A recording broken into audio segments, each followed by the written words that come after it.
Good morning, everyone. It's great to see you all on this very warm day. For those of you that don't know me, and there's a lot of new names or faces that I've seen that maybe I can put a face with a name now. But my name's Dan Ekinen. I'm our Senior Director of Program Leadership. I get to work with our Unified Champions Schools team and all of you to put on this program and within our schools. So we're excited for this conference and to have you all here, and we're going to really kind of dive in and talk about what it might look like this year along with everything else, right? I know we really appreciate you I'm sure it's a stressful time for all of you as educators going back to school or starting virtual. And typically when I've been on conference calls this large, we usually have to say a reminder for people to mute themselves. And I think every single person got on and muted themselves. So you all are ahead of the game, so appreciate that. But before we jump into it today, I am going to throw it over to our president and CEO, Tim Heilman, to welcome you all. Tim? Great, thanks, Dan. So yeah, we can tell this is a experienced group that's been on Zoom quite a bit from the mute. So good morning, everyone. I just want to thank all of you for being here and a part of this on a summer in July on Monday and being a part of this conversation and what the future, at least for the short term, of what Unified Champion Schools looks like. Like all of you, we've dealt with a lot of firsts. Our first ever leadership conference, via Zoom and UCS. We just completed our first ever state summer virtual games. And I was thinking about that when I want to just, brief share or welcome. And I think one of the biggest lessons that we learned from just having a virtual summer games is how much, we are still needed and how much Unified Champion Schools are still needed through this. And maybe even more so than ever, all of you, are in this movement of inclusion and bringing people together. And so thankful for that. And just having the virtual games and seeing the videos and the faces and the comments from everyone just again show that not only, super important today, but really as we move forward in this. I mean, even just this weekend, I was texting back and forth with my Unified partner, and even though I cost him his first ever gold medal in Special Olympics, it was great. We've just had a great relationship now, and I look forward to those texts. And the same thing with the Unified partners with my children. And so we know, the world's been different. And again, preaching to the choir with all of you of how you've absolutely had to change and transition. So one, just so thankful for you to be a part of this too. We know how important Unified Champion School program is moving forward, just because of not only the physical health, but the social, emotional, and mental health. And we know it's something that works. And so, excited for you all to be a part of this. For those, I'm sure that they're spent a lot of time with the Unified Champion School program and I'm seeing firsthand the impact. And for others, this might be brand new to you and learning about that. So again, I just wanted to welcome you as just part of the overall Special Olympics movement for believing in this, taking the time, but mostly for all the work that's going to come forward, because we know we're excited about how Unified Champion Schools brings people together and the long-lasting impact that it has. So on that, I'll just listen. I'll put myself on mute and turn it back over to Dan. So thank you, everyone, and looking forward to when the time is where we'll be able to meet and meet all of you in person, hopefully somewhere down the road in the future. Thanks, Tim. So what we're going to do today is it's going to be a little bit more of a webinar format. We've got some slides to share with you all. And again, like we mentioned, I know many of you are on mute, but by all means, if you have a question that you'd like to ask or, want us to review something, feel free to just type it into the chat, and then we can kind of open it up for conversation after each different session as well. Or I know many of you, some of you in the room have been doing the program and do it at a very high level. If you have something to share, feel free to just mention it in the chat box, and then we can open it up so you can share with the group. We want this to be as much a conversation as it is a presentation, I'll say. So with that note, we're going to go ahead and jump into it here. All right. So welcome to the kickoff conference. basically what we're going to do is each day we're going to have a different focus, and we broke it down to an overall program overview that we're going to go through today. Talk about the basics, talk about what's going to be a little bit different this year, talk about reporting and those pieces. Tomorrow, we're going to get into sports and programming, and so that's going to be an important part as we look to this year.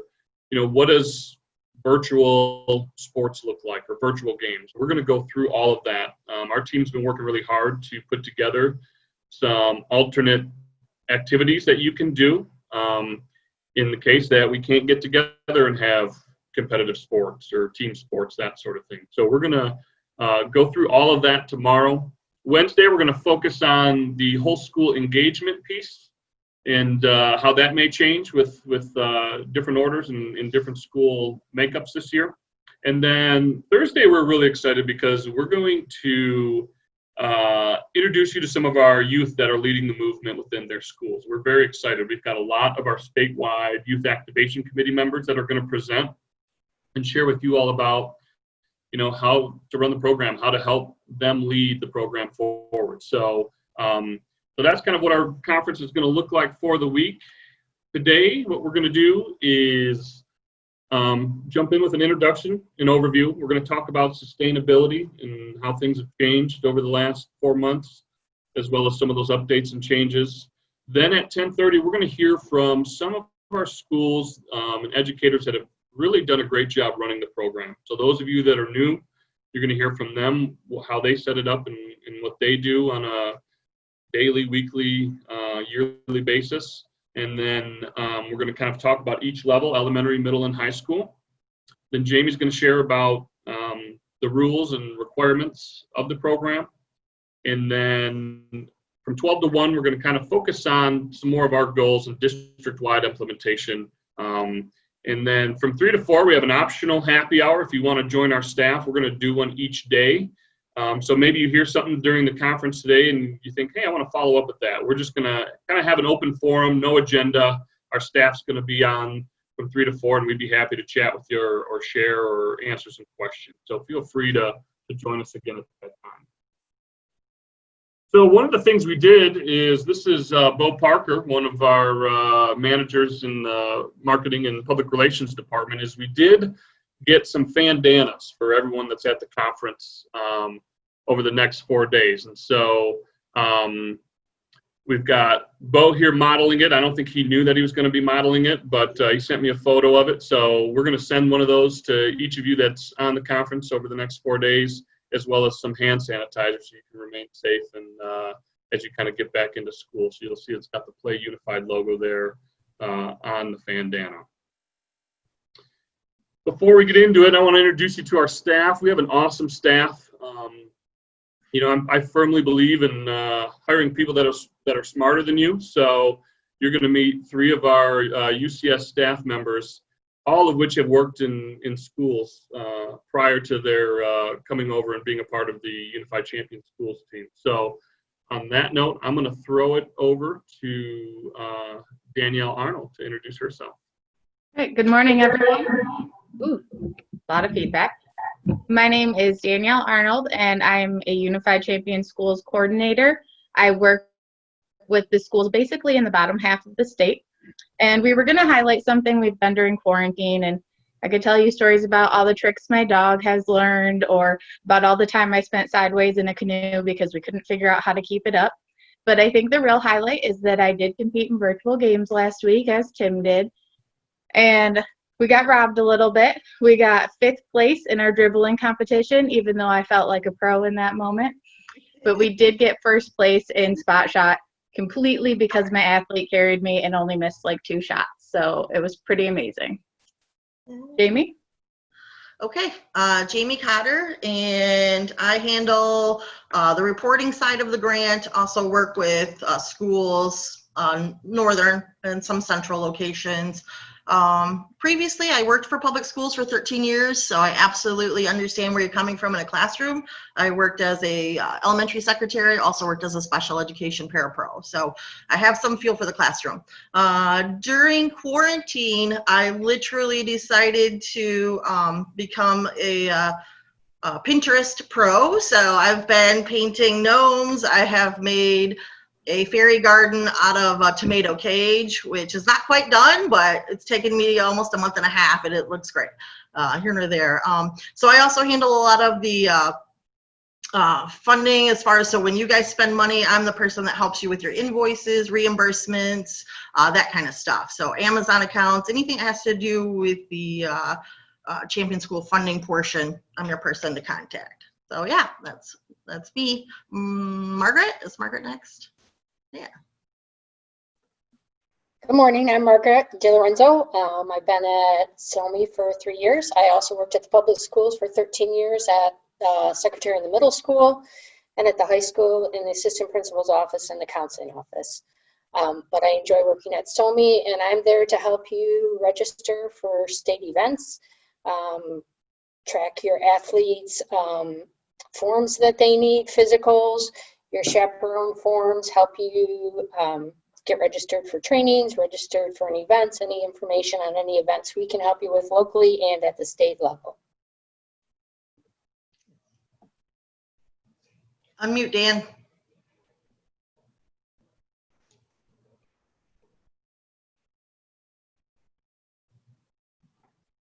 There we go. Perfect. I knew I'd be the first one to do that. Again, my name is Dan Ekinen.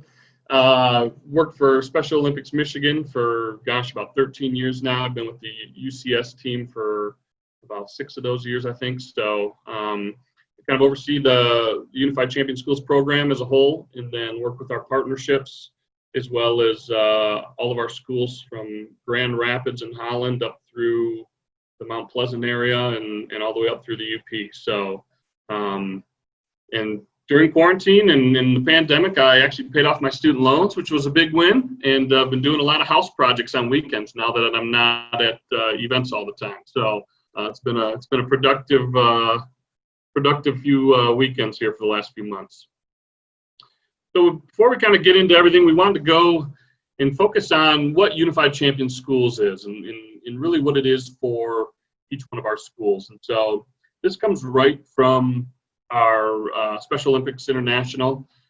We don't really look at Unified Champion Schools as a program as much as it is a strategy. It's something that we really want ingrained in schools to really take your schools and change the culture, not just a school group, but something that your students live and believe in and are part of. So it's a strategy that promotes social inclusion for all students with and without disabilities. And there's 3 main components, which we're going to touch on all throughout the week. And you see each day we kind of have broken up, but unified sports, where we have students with and without disabilities on teams together. Youth leadership, it's inclusive. We want the youth to really move this strategy forward. And then whole school engagement, when you really tie in your entire school and sometimes your entire community to get behind what it means to be unified and live unified. You can see here, this is a graph that I always like to show. You've got the 3 components there, and when they all are present is when we really see Unified Champion Schools being moved forward. And that's really what we want, is we want all 3 of those components at some capacity. You're going to see different examples throughout the week. Some may seem a little intimidating. You know, maybe it's interscholastic league play, those sorts of things, but you don't have to start there. You can start small, and what we see time and time again from our schools is the momentum and the inclusion and the sportsmanship and everything. It all comes together, and it really, when you have all 3 components present, is when you kind of see that magic of the program come together. So I'm not going to go too in depth on this slide because we're going to talk about it in much more detail tomorrow. But unified sports is that first piece. So you're talking teams of similar numbers of students with and without intellectual disabilities. Their teammates. It can be in the individual sport where they're paired up 1-to-1, or it can be a team sport such as basketball where you've got a group of students that come together and play. So these are just some examples that we wanted to put out there. You know, like I mentioned, it can be more in depth like league play where you go and actually play against other schools routinely, you know, over a few months, or it can be a fitness program that's done within school with strictly your students, or can be a one-time basketball or soccer event that you put together at an assembly in front of your student population. You have a lot of different options. For our younger groups, it could be a young athletes program where it's more play-based activities, but it's inclusive. And so we'll talk about these tomorrow and how some of those we're going to kind of give you some options this year as far as virtual events or in person with socially distanced rules. We've kind of put all that together for you, so you'll see more of that tomorrow. Danielle.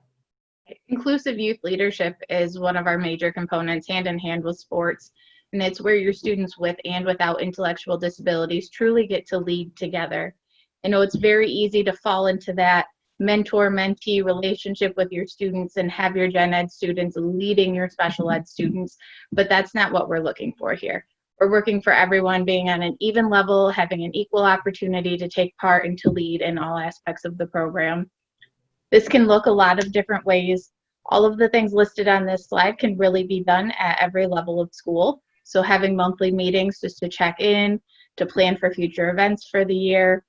They can develop whatever campaign you're running that year, whether it's kindness, spread the word, anti-bullying, respect, whatever it may be, letting them plan what that's going to look like, create any supplies needed, and execute that event.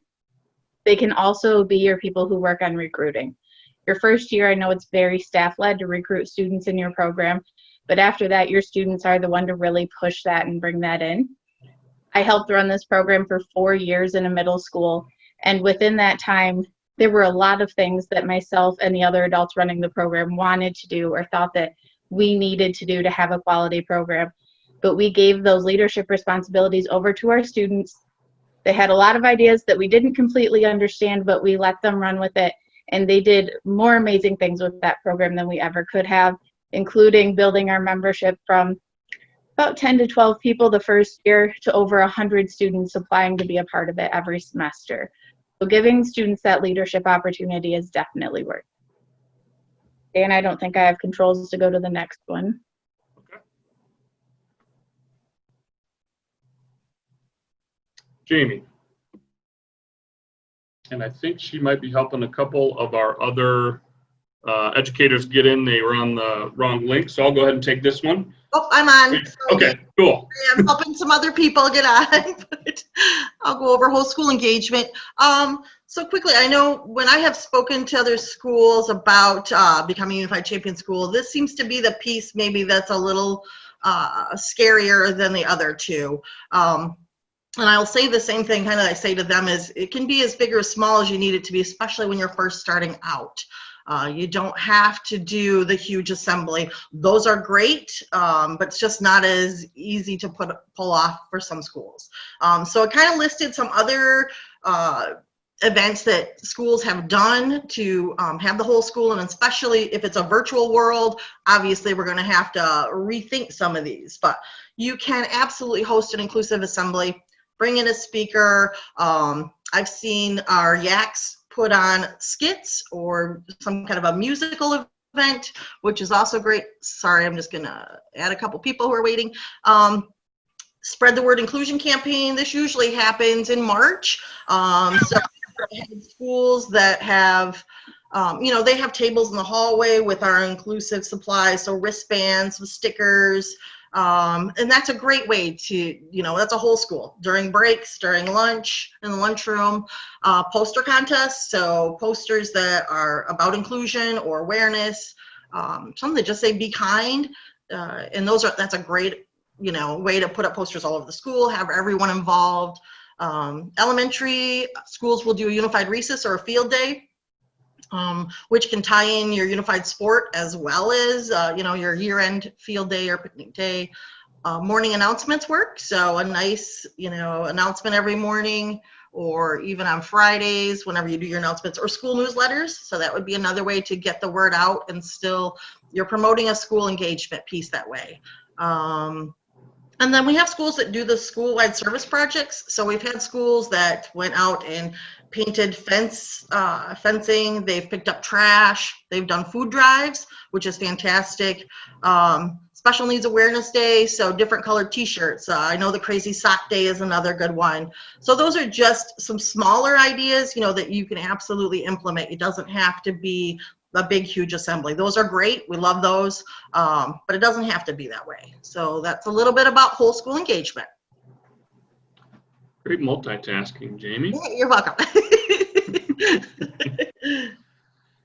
And I saw we had the question. We will share these out with you. We'll put them in our Dropbox so you can see these slides. And then we are recording this as well. So if you have some schools that either may be interested or some team members, we will share that those links as well each day we're going to record. So we'll make sure that you get those after the conference. So just to kind of show where we landed this past year, I will say this was, well, not one of, but our greatest year of growth that we've really had with the Unified Champion Schools. We surpassed our marks for how many schools we wanted to recruit. We saw a lot of growth in a lot of different areas. So we wanted to share those out, and then before we talk about our topics or our goals for this coming year. We ended the year with 402 schools in the state of Michigan that were Unified Champion schools. I know some of those that their first events were going to happen in spring didn't really get to fully introduce the program, or barely introduce the program in some cases. But we're still excited to bring those schools back on for this year and to see how we can still support them and replan their year for this year. So we had 2 schools that were part of the National Banner Recognition Program that we recognized in 1920 from the previous year. And so we're going to talk about that later on today, about what that National Banner Program is and how to become recognized. So we're really thrilled to have Durand Middle School and Handy Middle School in Bay City as 2 of our schools that have been recognized at the national level. So we had 65 schools that participated in interscholastic unified sports. Later today, we're going to talk partnerships and what that looks like with the MHSAA. And so we had 65 high schools that went and regularly played against other high schools, unified basketball together. One of our new partnerships is with Michigan Head Start, and we had 140 classrooms that were Head Start classrooms that participated in young athletes this past year. You're going to hear from our statewide YAC members. We have 18, which is the largest group we've ever had, and Danielle works closely with that group, getting bigger every year, and they're planning more and more things every year. So you'll hear about that and how your students can become involved, but those leaders from across the state that are promoting the program, not just in their school and in their community, but beyond. And then we had 88 new schools. So, we ended the year in the low 300s the year before, and so we added those 88 new schools. So very proud of that. Our team worked very hard, and thank you to all of you for being a part of that and joining and spreading the word out to other schools. And when we have programs that do an excellent job, it gets noticed and other people look and say, hey, how can we do that? So we're very thankful for all the work that you all put into this. So as we look at our goals this year, we kind of had to scale back some of our expectations, knowing that some schools may have a difficult time starting, knowing that typically when you can see it and see what unified sports look like, and they're going to look a little different this year. So we're hoping to add up to about 20, 25 schools. We're trying to get 10 new interscholastic schools, knowing that that's going to be maybe a little difficult this year, but we're confident that as that continues to gain momentum across the state, we'll get schools that are interested. And if interscholastics looks different this year, when it rolls back around next year, they'll be ready to go.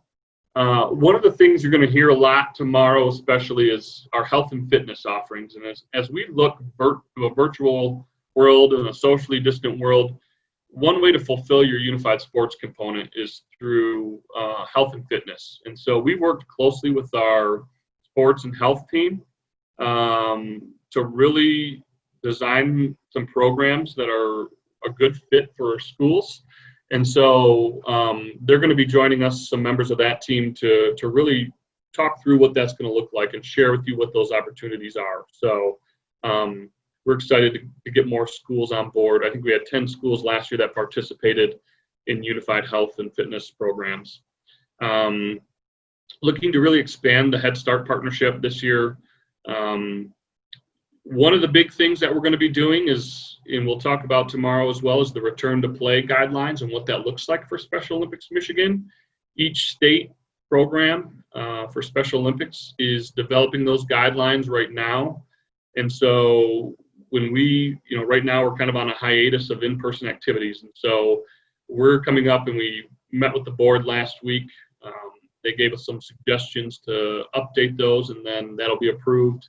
And so we'll be rolling that out to the areas and to our schools, so we can return safely, and our athletes and unified partners can participate and hopefully mitigate some of the worries that might be out there, or make sure that they have a safe return to in-person competition and practice.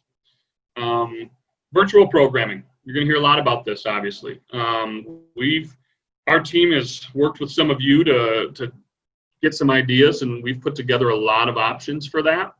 One of the things we're going to do later on today after the conference, so you have it for tomorrow, we're going to send over a sort of a packet that we've put together that has some of those virtual offerings, so you can see what we're talking about tomorrow. So we'll share that out with everyone.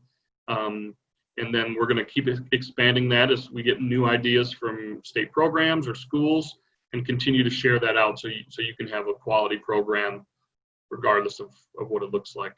And then district growth. We're going to talk about that later on today, but we want to grow within the districts we're in. We see when a student can go from elementary to middle to high school and still be involved, whether it's special education student or general education student, that's when we see immense growth, and it really can help change student lives. So we're going to be working with you all hopefully to try and get some new schools that are in your district, or across town, that we can continue so students can have that continuous unified experience throughout their career. Sorry, I'm just checking the chat to make sure I don't miss anything.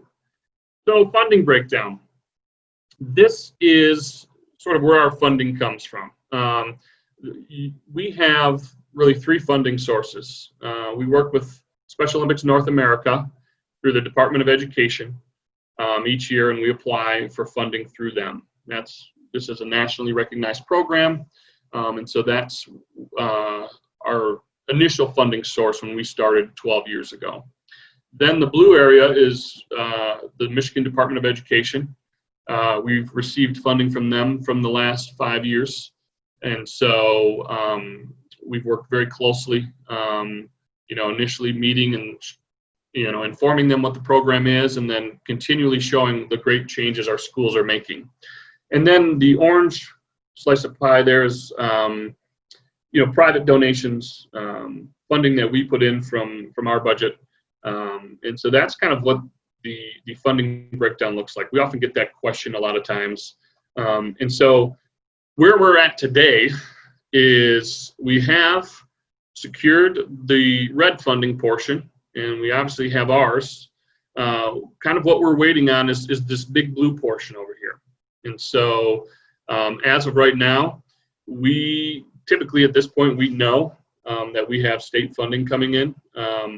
Right now, we're waiting to hear, like many people are. So it could be a year where, when we talk about sustainability here in a few seconds and what that looks like, that's something that we're really going to have to, be kind of put at the front of our emphasis, because without that, that's about half our funding. So we're going to have to be frugal in our spending and make sure that we're getting the most out of our money that we are spending. So be hopeful. Our staff has put together some things, and we're working with the Department of Ed to try and make sure that we do receive some funding from them this year. And certainly, I know at the end of when sort of the pandemic happened, we reached out to our schools and asked to write letters to their legislators. All those things are helpful. When you share stories, or when your school gets in the news, share that with us, because what we do is we take a monthly report, we send that to the state of Michigan. We say, look at all the great things that are happening in our schools and how, student lives are being changed, that sort of thing. So we love to hear those stories from you all, and it really helps us when we're sharing that with both the Department of Ed federally and here in the state of Michigan. So when we talk about sustainability, there's a number of different ways for schools to become sustainable. Here in Michigan, we've been fortunate because we have received state funding and some private funding as well, that we've been able to continually provide funding to schools. Those of you that have done the program for a number of years know that over the last 3-4 years, we've reduced that funding a little bit each year, but it's certainly something that we want to continue to offer. We're actually the only state in the country that has continually funded schools because we've been very fortunate, and so we're very proud of that. That's something that we know is important to you all and helps our schools succeed. A lot of state programs will sign a 3-year contract and provide some initial funding, and then schools are on their own. And so we know, in looking at this program and what it looks like this year, if we don't have that state funding, we're going to have to make sure that we're spending wisely. So, but there's other ways that you can become sustainable. Obviously, the funding that we provide is one way. School-based fundraising. We've had more and more schools that have, a lot of our Unified Champion schools really are a school-wide program, but they have that core school club that kind of helps plan it and run it, that youth activation committee. And so you can run in school fundraisers. And we're going to share some examples here shortly of what some of those fundraisers are, but we've seen very creative stuff out of our schools. And so they're starting to support themselves.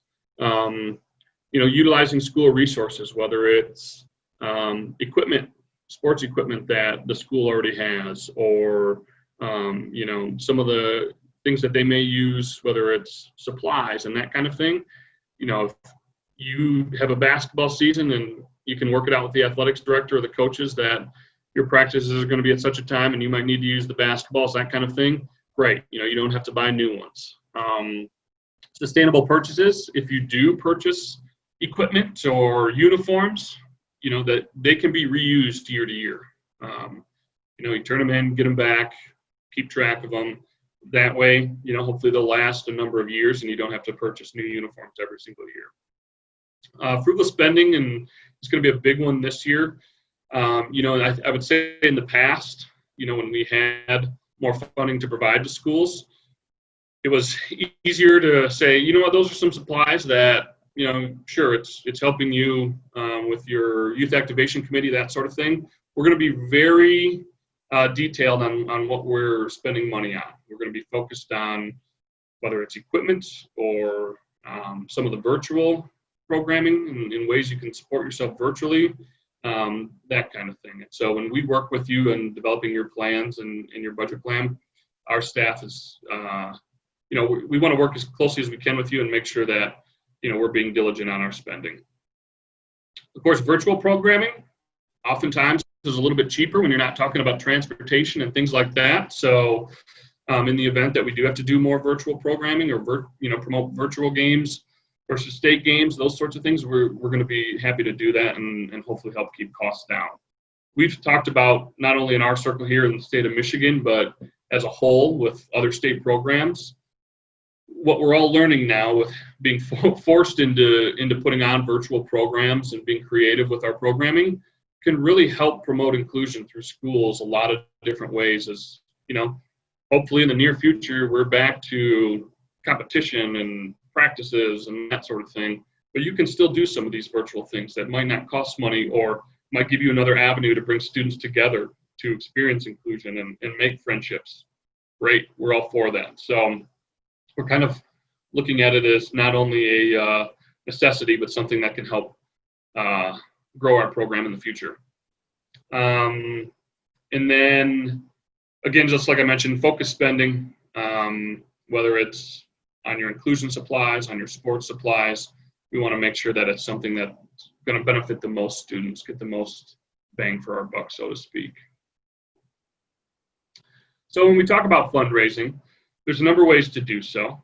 I put up their first polar plunge. This past year, we experimented with giving a third of polar plunge funds from schools back to the schools. So they're still supporting the area, still supporting the LETR program, but then they're also supporting their own program. And so we had a lot of schools participate in that. We're kind of working through the details of that right now with our LETR staff and our accounting staff to make sure we've got right numbers.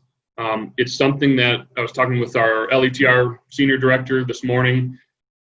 They definitely want to try and offer in the future for this year.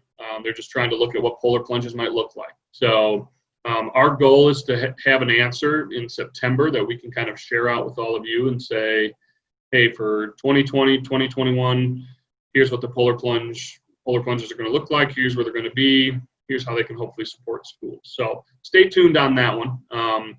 It's kind of a fun way for schools. It's also a team builder for schools to fundraise together and dress up all wild and jump in some freezing cold water. That may look a lot different this year, and maybe it becomes more of like a ice bucket challenge type. So our polar plunge team is gearing up for that, and they're working on it already to try and have an answer for. So we'll update everyone with that. We also have a vehicle raffle that schools can sell tickets. You get 20% of each ticket sold back to your program. So tickets are $5. You get $1 from each ticket that can support your program for the following school year. So something to keep in mind, and we can share that out with all of our schools. We usually include it in our newsletter that goes out, but it's another vehicle for you all to raise funds through an initiative that we have. Some of our schools will go in and create online fundraising pages. We actually have a Classy is what it's called, kind of like a GoFundMe, where you can actually go on and create a page for your school and raise funds that way. And then a number of different fundraisers that some of our schools have done, or some ideas that we found through research. Gate revenue is one.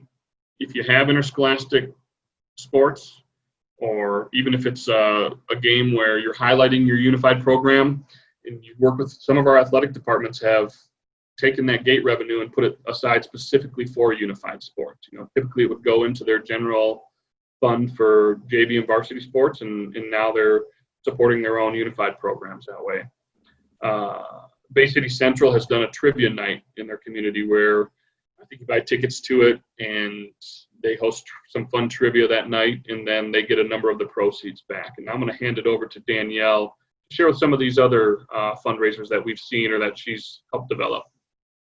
A lot of our state YAC students, feedback again, sorry. A lot of our state YAC students have been hosting unified nights at their school. So on unified nights, they're taking over, and they're kind of, Unified Champion Schools is basically the theme for the night at a football game or basketball game or other school-wide event. Most commonly, it's been at basketball games, where throughout the game, when there's timeouts or between quarters, the announcers are announcing different things about the unified program. Students at the gate are passing out bracelets, pins, stickers, whatever it may be. And then at the end of the third quarter, they have what they call a miracle minute, which I actually learned from one of our schools. But it's where you have 1 minute to pass buckets throughout the audience, and the audience just drops change, money, whatever they have into those buckets. We did that in Bay City, actually, at a football game, and in that 1 minute raised over $300. So definitely a good thing to just throw into a game if we are doing those in-person sporting events this year. Another one is your annual school fundraiser. Maybe you already have a fundraiser that your whole school does every year, and they just pick a different charity each year, as does Howell High School, who is also on this call. And for example, Howell picked Special Olympics this year. So while they were working on donations, everything they raised was specifically for Special Olympics Michigan and their unified program. That didn't require creating any new kind of fundraiser, any new tools. It's building off of what they already have. And then there's some fun things that you can just mix in to bring in little bits of money to your program, like if your school plays music in the halls, if we're changing classes. Some schools will let kids pay $1 to pick a song that plays between first and second hour, maybe. Other schools will play have heard a lot, Baby, Baby, Baby, the Justin Bieber song, and students have to donate to make that song stop. So maybe once they've raised $25, the Justin Bieber song will stop, but the song that never ends will then pick up, and this time they have to raise $30 to make that song stop. At iPad or other sort of music days, always a big hit. People donate $1. They get to wear a hat for that day at school. Or Guess the Teacher, which is a great one virtually. You show baby pictures of your teaching staff, and students get to guess who each picture represents. And maybe you have some sort of unified swag. We can obviously help with that, but something for the winner. Dan, was that to me or was that to someone else? Nope. Melissa from Davison commented that they've done some fundraising. I don't know if Melissa, if you want to share about that. I don't want to put you on the spot, but we'd love to hear it if you do.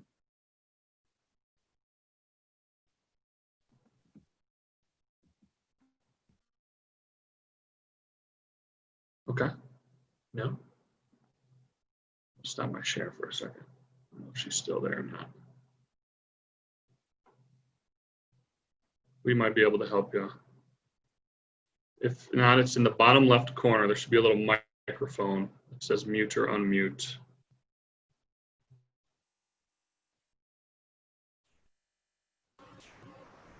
Hi there, everyone. Sorry, I guess I've lost my touch to Zoom since break.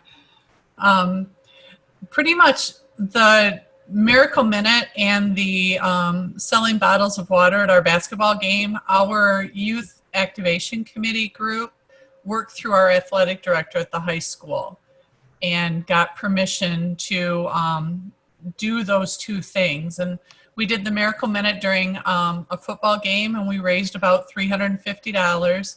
And then also for the basketball game, we did it in conjunction with a bake sale to actually support our Polar Plunge initiative that we did 2 years ago. We had several students participate, and our goal was to make sure that every student who wanted to participate in plunge were able to meet that minimum threshold of, I think it was $250. So we had a great turnout with that. And then what we did is we also had the bracelets that we got through Unify or through Special Olympics. And we were, a couple of our students went down in front of our student section, and we're kind of throwing them up in the stands and told kids, if you got the bracelet, come down and see us for a special treat. And we gave them like a sticker. It was just a great way for some school involvement because all the kids wanted those bracelets. They wanted to know what they were about. And it gave us sort of a connection to start talking to them about what our program is, what we're doing, and why we do what we do. I love that. Thank you very much for sharing. I'm going to throw it over to Ann Pulaski from Holland Christian High School. Yeah. Every spring we've been doing this for years where my class takes over our school greenhouse and we grow a lot of vegetable plants and flowers and such. And then we have a big sale in May when people can start planting things, and we do that out of our classroom. And so typically we raise maybe $300 to $400 for our classroom, but now we started doing it for our unified sports, and last year we raised almost $800. And it's already a project that I do, and it's a lot of fun. And then we were hoping this year to open it up to the community, but obviously that didn't happen. But this year, if we had done it how we normally would, we probably would have raised about $1,000, and that would have just gone right to the program, which is hugely helpful. But it's a pretty easy thing to do if your school has a greenhouse and you have access to it. So. Great. Thank you. And Susie, I saw you mentioned student council. Do you want to share a little bit about how you got them involved? Hi. Yeah, sure. I think what really initially started our relationship more with student council between our YAC and UCS programs was when myself and another teacher, we nominated Special Olympics to be a recipient of a big school-wide fundraiser they do every spring called Senior Survivor at the high school. And so that kind of helped facilitate this communication between the two groups. So it was really great because then student council then got on board with even our other fundraising events. So one simple thing that we did, we make t-shirts every year for YAC members and basketball members and our pom-pom team. And we went ahead and promoted it district-wide, like if you want to buy a t-shirt to all the staff. And when you make so many t-shirts, the price of the t-shirt comes down. And so we still charge $10 a t-shirt. And just even with that fundraiser alone, it was very easy. We raised a few $100s, and people were even kind of willing to give a little bit more than $10. We also then, with student council support, promoted a night at Buffalo Wild Wings. And I don't know if you have one in your community, but they are a great supporter here in Howell of athletic programming. And I would have to guess that Buffalo Wild Wings and other communities or other restaurants would be willing to like host an evening. And what they did for us is we had a night at Buffalo Wild Wings, student council, the YAC, we promoted it district-wide, and actually even in the community. And if a person goes there that night and just mentions like, oh, I'm here for UCS at Howell, 20% of the profit of their meal goes to UCS. And we also, in our certificate of completion program, or some people would call it a cognitively impaired program, but we call it certificate of completion program at our high school. The kids worked with our peer tie-to-tie, or we call it ties, our peer-to-peer programming, to make big gift baskets to raffle off. So the restaurant was packed that night, and we raised about a little over $1,200 for our program. And so that specifically went towards warm-ups and for our end of the year banquet. But I don't know if you want me to share more about Senior Survivor, Dan, or I don't know. Yeah, I think it'd be great, just because I like the idea of having an existing fundraiser that your school does annually, and sort of how you pivoted it towards Special Olympics. So at Howell High School, I think it's been 11 or 12 years, the school has done a Senior Survivor event that really, it's a week-long event that happens in about May. And what they do is the student council, along with specific staff, choose some sort of charitable organization to donate money that's generated through the Senior Survivor event. So it's a lot like that show Survivor. In a way, they pick 14, I believe, seniors that they have to go through a whole process of making a video and filling out an application to be chosen. And once those 14 individuals are picked, they start generating and trying to make money for whatever charity was picked that year. And so this year, Special Olympics was picked. Staff can nominate specific organizations, so I nominated Special Olympics, and they were so excited about it. The kids got really behind it. The 14 survivors were picked, I think, sometime in February, and they could start trying to generate money and gather money or get money donated in March. And so if you know that show Survivor, what they would do is they raise money, and then there's a whole week in May that the seniors have to do all kinds of competitions, and they have to know how much money that they accumulated and how much to donate each day, and they've got to try to survive that week and stay the whole week at the high school. And each day kids get voted off the school, which is like the island. It's a huge thing.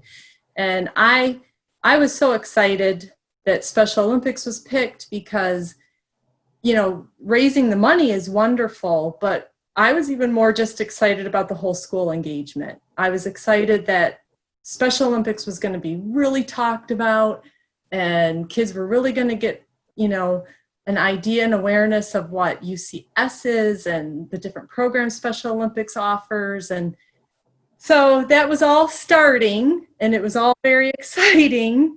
And then obviously COVID happened. So it was really kind of disappointing. You know, I know that the student council teacher liaison, she wants to do something special next year at some point for Special Olympics to recognize us as a group, because what ended up happening is Senior Survivor went virtual, and they actually changed gears and what they were going to raise money for. But I have to share that before that even happened, the kids had about a week before the school shutdown happened. So those 14 survivors for about a week worked on, you know, getting money for Special Olympics and for Senior Survivor. And they raised over $42,000 just for Special Olympics. So if they would have had those 2 months, I can't even imagine how much money they would have raised. I know last year for the charities that they raised money for, it was about $137,000. So it's a lot of money. I think they would have surpassed even last year's if they had that full 2 months. But still, though, I was so proud of them for that $42,000 that they raised for Special Olympics. It's just a really cool thing that happens at our school every year. And like I said, I was just really excited that Special Olympics was picked this year. So. Yeah, very unique concept, but one that, you know, it already existed. And so with Unified coming in, Susie leading that, Yes. and then I got to go and speak to the students that were participating. And I think, you know, of the 14, probably 4 or 5 of them had on Unified shirts when I walked in. It was pretty cool to see. And I think that's, you know, we're hearing the Miracle Minute and the Unified Nights, that sort of thing. It's great when it can kind of be the whole school engagement as well as a fundraiser for you. You know, it can kind of not only help sustain your program, but fulfill one of the components of the program. Yeah. So I'm seeing some other ones in here about selling shirts and sweatshirts. You know, that's always a great way for schools. You know, you've got Unified, and you think about student section shirts and that kind of thing. It's also pretty neat when we get to go to schools and, you know, all the students have on Unified, you know, at Howell or Unified at Davison, whatever that might be. So, and Delia mentioned Catch Go Dough, which is one that we've learned about as well through SHAPE. And Delia, do you want to share a little bit about what that fundraiser is and what it looks like? Just because I think it's a pretty unique one. It is, you know, you get your own website. People can pay online. 10% goes to SHAPE Michigan. 15% goes back to Catch Go Dough. And then you, as the teacher, get to choose where the rest of the money goes. So if you want to give a percentage back to Special Olympics, if you want to keep the 75%, you go ahead and keep it.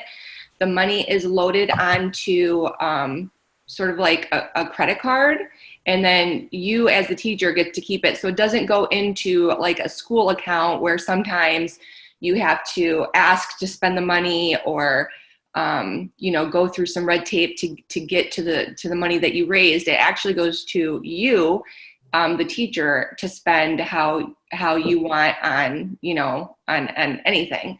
So it's just a platform to raise money, and it's not just one cause. You could take any of the things that you're talking about right now and just use this platform to collect the funds, and they'll help you with making a website for that with the pictures of your school or, you know, whatever to make it more, you know, for your school.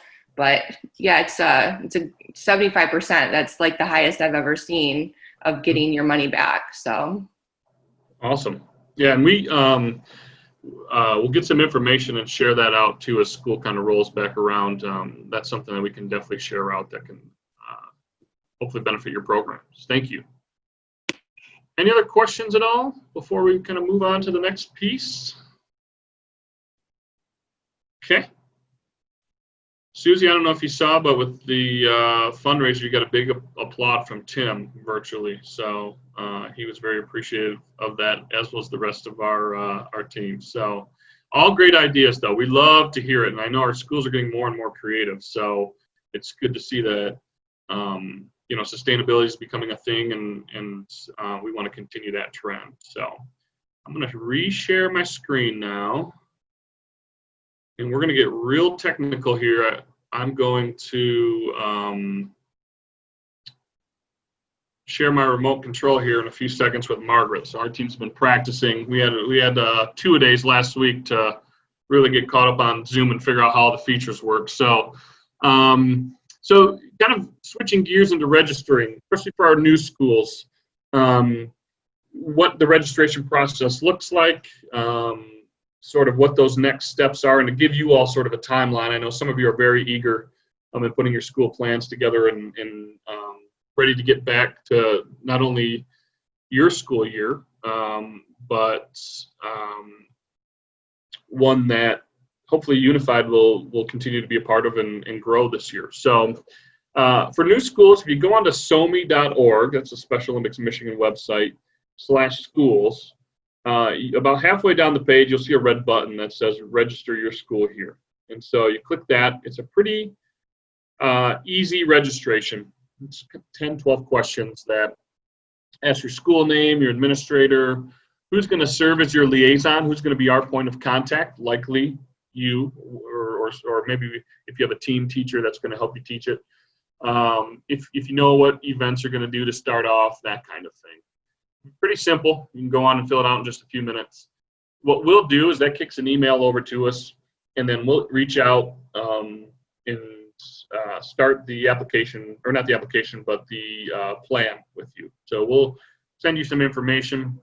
What we're probably going to do, our goal is to wait until mid-August kind of to really begin our outreach. One reason being that we're hoping we have a clear picture of what some of our funding is going to look like from the state.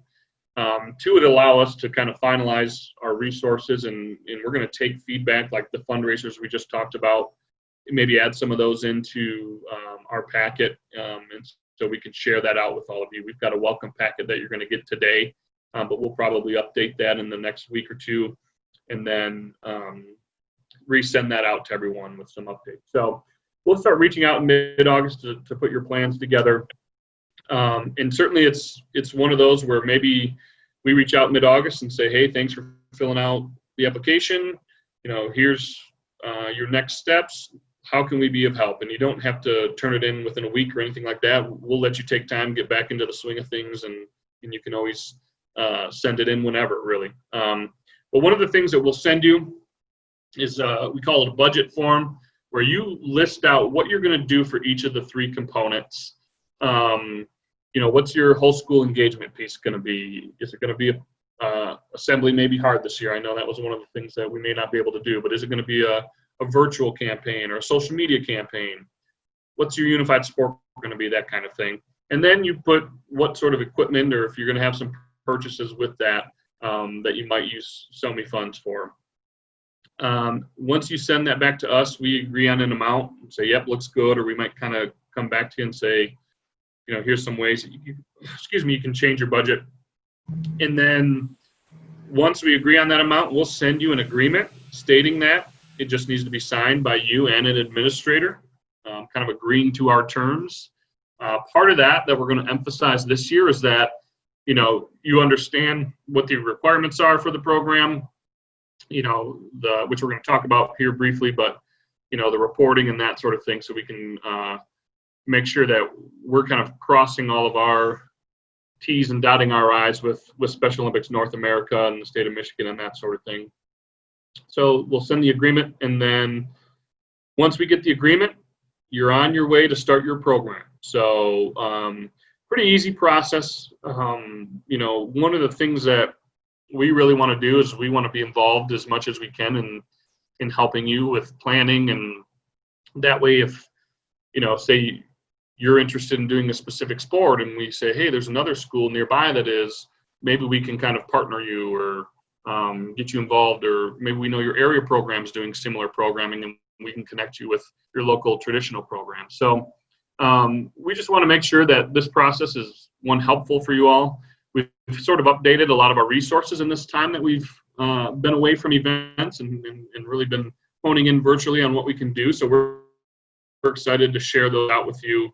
And we'll talk about a Dropbox that we've created where you can find a number of different resources and you can find all of this information as well. So that is the registration for your school to sign up. Again, schools that are returning, you don't necessarily need to fill out the application again unless there's an update with contact information, that sort of thing. You can kind of reach out to your SOMI staff member and say, hey, I'm ready to sign up, and we'll get you your information. So we have updated the budget form and a few other components to that. So one of the things that we'll do is all of our returning schools, we're going to email everyone here in the next couple of weeks, mid-August, so you'll have those new documents as well. And now I'm going to give the remote over to Margaret, and she's going to talk about our registration process for state events. Hopefully, in the near future, we'll still have some of those. As I mentioned earlier, we're on a bit of a hiatus, but she'll be able to kind of share some new documents that we have for tracking and keeping track of who's doing what sports. So, Margaret? Good morning. Yes, we will have face-to-face events for your unified program. SOMI did virtual summer games. I don't know if you ever check our website and the resources there, but there are some great videos and great examples of how well those virtual games went this summer. They were fantastic. Hopefully that's not going to be our normal route. And we want to make schools participating in our state events as easy and as enjoyable as possible. And the registration process, I can't get this to switch. There we go. Oop. The registration process, usually you get a long packet. We've updated our packet so it's simpler for you to follow. Usually 6 weeks before a state event, that's when practices are required to begin, and you would send us rosters of your students that are involved and also physical forms and volunteer aid forms for unified partners. And so the roster, we will make it simple. This one's for poly hockey. We'll have a roster for each sporting event, and it will show the maximum and minimum numbers of those that can participate on a team and how many alternates you can have. And so we've tried to make it simpler for you with check boxes and team name and go from there. So we would look for those 6 weeks before the actual event. Sorry. I want to go down. There we go. And this is also in the Dropbox, and all of these have, if you hover over them, have direct links to our website with the forms. And so all this information can be sent to me, and I will process it for you. I will put in your participants. I will process your volunteer aid forms and make sure that all requirements are met, that everyone is safe and able to participate, and that our 4-to-1 ratios are met. We also do a lot of local events, and part of our census that many of you have seen, we have to keep count of what kind of participation you're having as a UCS school. And this is really hard for us to track, and it's hard for you to track. And so we put this participation report together, and it's simply when you start an event or you're going to have a basketball tournament, you don't have to keep it. You can send it to me each time, or if you want to compile it and just send it when it works for you. You just put, we're having poly hockey practices. We have this number of athletes, this number of participants or partners participating, and how many sessions we have. I don't know why that switched. Then we can track that for you, and census numbers will be easier to put together. In a normal year, these are the sports that we offer as Unified Champion Schools state competitions. So it's a year-round thing when you look at starting to practice 6 weeks ahead. So when Dan mentioned your budget, looking at, hey, these are some of the sports that are really interest to us and that we are focusing on and planning for, you want to budget for those sports and look at what's happening. And the next, Dan, I can't get these to move. My mouse is not. You mean to click it? Yeah, if you would, please. How's There you that? go. Okay. So those are all those sports that were just listed on a monthly calendar, and what it would look like when your registration would be due, when your scores are due, and when the actual event is. So you can see how many weeks out, registration 6 weeks, our scores are due a couple weeks before the event. And that's so we can division your team so it's a fair competition and an accurate competition for all your athletes. So we're hoping these schedules will look something like this, but we will include the kickoff conference, any conferences, anything like this, and we'll keep the calendar updated on the website for you, and we have these in our Dropbox. So if you ever have questions or you're not sure about forms, or just send me an email and I will be happy to help you out and try to make it as simple as possible. Awesome. Thank you, Margaret. Yep. I had a couple questions come in. Okay. Yeah, so typically, I think you said 6 weeks practice. Typically, our teams, if you're coming to a state competition, will practice for 8 weeks, and then scores are due, or not scores, but registrations typically about 6 weeks out.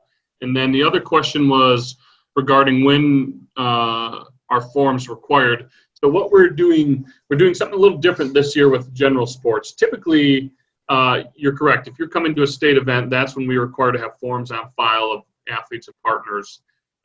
If it's a unified basketball game in school or a school event, typically in the past, you didn't have to get forms. You still don't have to get forms, but what we are asking is we have a general roster. So if you say you're doing unified basketball in school, you list all the participants. What we're trying to do is get a more accurate count of our schools, as opposed to at the midterm going through and filling out those numbers that those of you are familiar with. Instead of having to do that at the midterm and year end, we're going to ask for a roster sheet so we can go through and say, here's the students that participated, this many partners, this many athletes. So we'll share that out when registration comes out. Margaret put that together. I think it's a fillable PDF, right, Margaret? Yep. Okay. So that way we can look at that and say we have this many unique participants versus, if somebody does basketball and soccer, we'll be able to count how many times they participated, that sort of thing. So when we send the welcome packet out, we kind of spell all that out in there. So you'll see for in-school participation, roster sheet. If you're coming to a state event, that's when you're required to have those forms on file with us prior to the event and the registration date. So, of course, Margaret put this wonderful calendar together, and things have kind of been put on hold. So our fall games date is a little bit of a moot point right now, but we'll kind of revisit that, and if we need to update or adjust our dates, we'll be sure to do that and resend a new calendar out to everyone. But really, our goal for this was to help you all see when events are and when things are due, and kind of give it to you on one sheet. So, any questions with that? Any other questions? I think that takes us to the end of that part. Good news is we're a little ahead of schedule. So I just want to open it up for any general questions or anything that we've covered right now.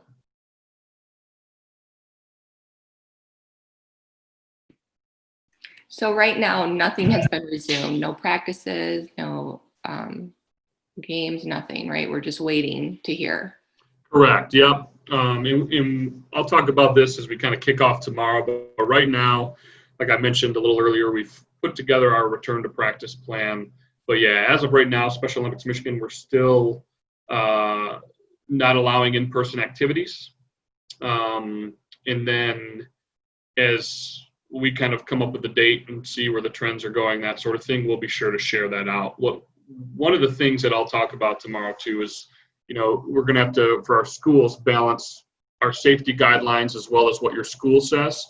So, if we have a safety guideline of no more than 10 people and your school says no more than 5, we don't want to fight that, right? So, we're going to have to kind of work through that, and we'll help guide you through that. But good question, right? As of right now, we do not have in-person activities for any Special Olympic purposes.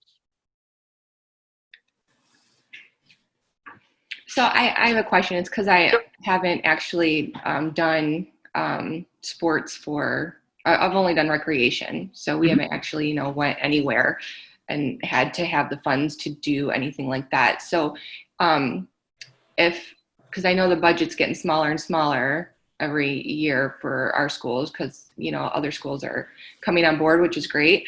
But then, so if you don't have enough money in your budget and you don't have enough, you didn't, you know, make enough money fundraising, then what do you do to send these kids to the state games and stuff? Sure, that's a good question. You know, there's kind of a number of options. One of the things that we do, and we always try to do, is connect our schools with our local area programs as well. And I think some of our schools jump right in and connect that area program. Some of our area programs do that. Others maybe don't do it as quickly. But there's always the option of working with your local area program.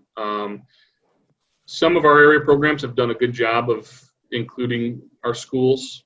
You know, if they're going area 13 in Grand Blanc, they do a really good job of, you know, when they're going to a state event, you know, they kind of work with their school to help them get practices, that kind of thing. So that's an option. You know, they're not required to do that. And certainly they've been on a kind of a spending freeze, and they haven't really been fundraising right now, a lot of our areas. So just like everyone else, you know, money might be a little bit tighter, but that's one option. Two, if it's something where, you know, some of our events, as we kind of, those evolve, a lot of those state events have been one night over, you know, an overnight or 2 nights. That may change with everything that's happening. So it may be a little bit easier to go to events for just the day. So, and I would say if you're interested in coming to a state event, you reach out to Danielle or myself or Jamie, and we can kind of talk through with what that looks like and the cost, and see if it's feasible. Just because depending on the event, and, you know, if it's a 1 day, a 2 day, those things kind of change, but we'd be more than happy to kind of work with schools to try and get them there, because, you know, our sports team really wants to get more unified schools at our state events and go and compete for a state championship. And we've seen more and more schools start to come. But I think a lot of it is the unknown and all the requirements. And so if that's something, we'd be more than willing to kind of talk through that process with you. Another option is to work with other schools in your district. So if, say, the middle school and the high school are both coming to a state competition, put the money in your budgets together. If you can't fully cover that transportation on your own, maybe you guys can split it, or you're working together to buy supplies on one so the other person can pay for transportation. But as participation in your district grows, it's almost as if your budget grows, because you all can compile your budget to get to a goal. And we've had, like, for Leadership Launch, where a school was coming up, you know, through an area, and another school was coming. We said, hey, you can ride share. And so they picked them up and dropped them off. Some of our areas do a really good job with that, with state games too, to save money for everybody. So if we know that you're coming and interested, we can always connect you with somebody, even if they're outside your district. Good point, Danielle. Stella, do you have a question? Well, I think it's more, maybe I should just meet with Danielle, because I'm still kind of a newbie at all of this. So the first year, this is going to be my 3rd year participating in all of this. And the first year, we did young athletes, and we did the Unified Champion Schools. And then the second year, well, I tried to expand it a little bit more and start learning more about the unified sport teams, thinking that maybe my high school group or my middle school group could start participating in it. But I'm at the very beginning level of all of that, because I need to find other schools that would be interested in doing that. I'm downriver. I'm in Allen Park schools. So I think I need to start out more at a recreational level maybe, and just see if I can get a couple other schools together to see if they want to meet and play against each other. But my kids too are, like, for example, volleyball, let's say. They do great with a beach ball, but you give them a regular volleyball and they can't do it. So do they do those kind of modifications at the state games? Do they, I don't know.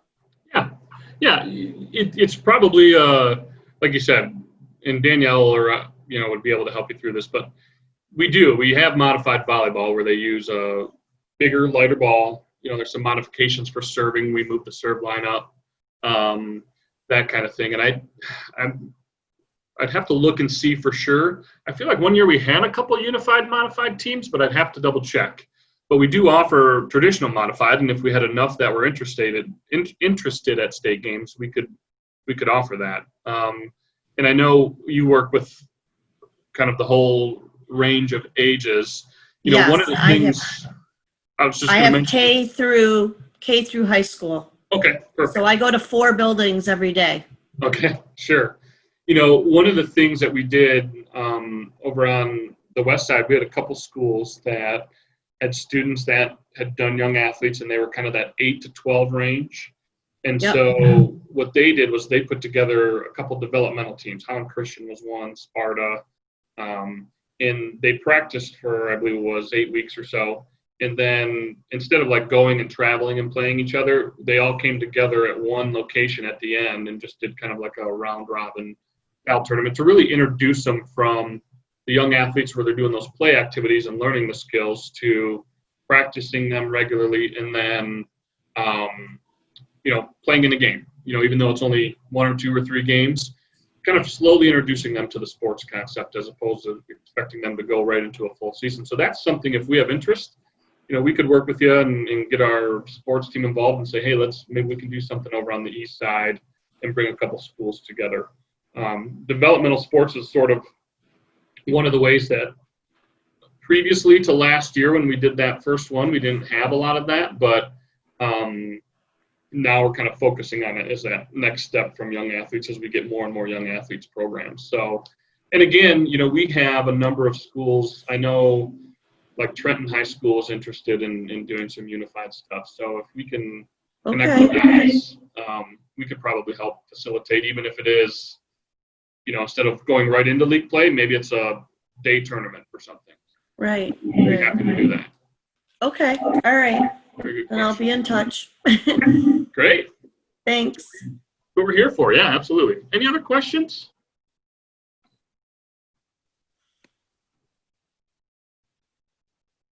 Okay. Why don't we take a little 5-minute break, and then we'll come back. I know we've got, the good news is you don't have to hear from me anymore. So you're going to hear from some of our experts, some of our educators that run the program at a high level and do it day in and day out. So they're going to share, what they do. So, and I know we're kicking it off where Lynn's going to have a presentation. So we're going to take 5 minutes now. We'll come back at about, I'll give you 6 minutes. We'll come back at 10:27 and kick it off with Lynn sharing about her program.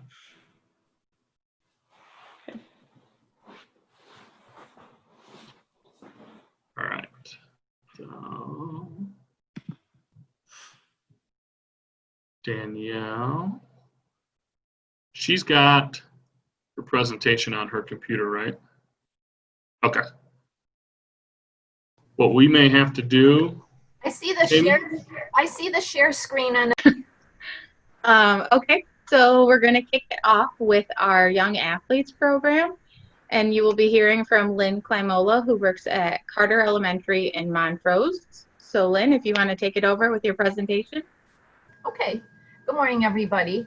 Danielle came to a special education meeting at our building and talked to us a little bit about the program, and so I decided after some thought to jump on board. I made a lot of phone calls to her and she was very helpful. And second to that was Jamie. So thank you girls for that. I think you got me started and it seemed to be okay until we got cut short due to COVID. But I am hoping to do it again this year with a few tweaks, I think, or changes. All right, let's see. What ended up happening in our building was I wanted to do I have an allotted time frame to use the gym in the morning because then the whole elementary starts their gym times. But I was able to talk to our GSRP teachers, and we have 3 programs. I thought perhaps one of them would jump on board, but all 3 of them decided they would like to jump on board and coordinate with me. So we met a little bit in the beginning about what we needed to do, what needed to be included in our programming, and then we decided to do it on a rotation basis. So week 1, the first teacher joined me, then week 2, the next teacher joined me, and so on, and then it just kept rotating like that. And our time frame was 8:30 to 9. So I would go down a little bit early and set up the gym for an obstacle course. That meant that my parapro would be in charge of my kiddos for the few minutes that I set up in the gym. She took them for a walk, stopped and got them a drink of water, just in case anybody's wondering, so what did you do with your own kids? Because setting up in the gym to get started needed to happen. To go in there with my class and a GSRP class and try and pull something together wasn't organized enough for us. So before the GSRP kids came down with their teacher, I would go down and set up an obstacle course. And it was just something simple that utilized, obviously, gross motor. Usually it included a tunnel, a balance beam, and a couple of other little like jump over things or try and side saddle things. So the obstacle course would be all set up. The other class would come into the gym. We would do our little hello wave. And then one of my students, and this is what I really, really liked, one of my students would model the obstacle course for all of the kids, just so they kind of had an idea. And I also had my student introduce themselves because my kids tend to be a little quiet and a little self-conscious. So I had them work on introducing themselves, and then they would model the obstacle course. And then everybody would go through the obstacle course, and we would meet in another area. And the GSRP teacher and her associate teacher and my parapro were all over there in that area waiting. So as they finished the obstacle course, the students went to an area of the gym where there was a directed activity ready. And by directed, I mean like the parachute was out and those teachers helped the kids find a handle. Or there were 2 little mats on the floor and the teachers would help each kid find a partner across from each other. So I did a little directed activity there. We worked on up and down with the parachute. We worked on rolling a ball back and forth to each other. Sometimes we would all meet on one end of the gym and practice walking backwards, running, galloping to the other end. Sometimes I would play music and we would do a stop and go so they were listening. Just tried to work on several gross motor things in a directed way. And that only lasted, these things were short, so I mean maybe 3 to 4 minutes. So as they finished the directed activity, when we kind of saw that they had had enough, and we worked on the same concept a couple of times, then they got to go and do what they wanted. So we called that our shared gym time. And this is when the kids went and picked something they wanted to do. We always had pretty much the same 4 areas out. One area, the balls and the hoops would be waiting. One area, we just pulled out some mats and they could do some tricks on them or roll down them. Sometimes the scooters stayed out. But what I really liked about this was as the kids became comfortable with each other and got to know each other, they would look for their buddies. And then they would go and play together. And you would hear comments like, you know, I got to find my friend, or is my friend from last time here? Or, you know, if they knew the name, they'd say, where is Xander? And it was really nice to see some friendships growing. So they got to play for about 15 minutes. Whoops. And then it was time to go. And because I was the teacher that went down and set up, when it was time to go, I would give my kiddos a warning that we had a few minutes left, and then we would help the kids put away whatever they were using. But the other class stayed in for probably about an extra 5 minutes.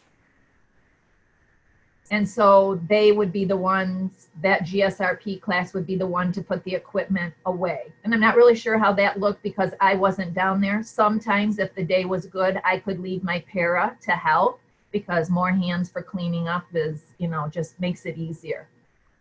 So that was I have a question. Uh-huh. Did you have a regular ed class with your class? The GSRP class was the regular ed class. Okay. So you had, and how many special ed kids did you have in your class? Right. I had 6 students this year. I have in the past had other numbers higher than that. But yeah, this year I just had 6. And then their class had 16. Okay. And then adult-wise, there was the GSRP teacher and myself, so two teachers and 2 associate teachers. Okay. So 4 adults. So the classroom teacher participated as well? Oh, yeah. Oh, yeah. There was Okay. no time for anything but being with the kids and, you know, directing, yeah, pulling out equipment, putting it away. Okay. Did it make sense how I told you? Because we would go in, the obstacle course would be all set up because I did that. It wasn't anything major. It wasn't a ton of stuff. It was just, you know, Right. things. And as they went through the obstacle course, then they went over to what the directed activity that I had set up for that day. And like I said, I did the directed activity probably 2 to 3 times before we changed to something else. The parachute was really fun and very easy, and we would go up and down. We'd do a nursery rhyme as we walked around, and we all fall down, you know, depending. And then we would sometimes add things onto the parachute and watch those go up and down. There were times that if the GSRP class number was lower, we might call a name and they would run under. But that took, you know, adults had to be spaced around the parachute too. So everybody was involved.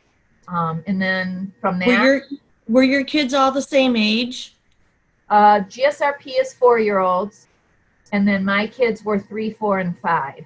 So a variety, 3 to 5. Okay. Yep.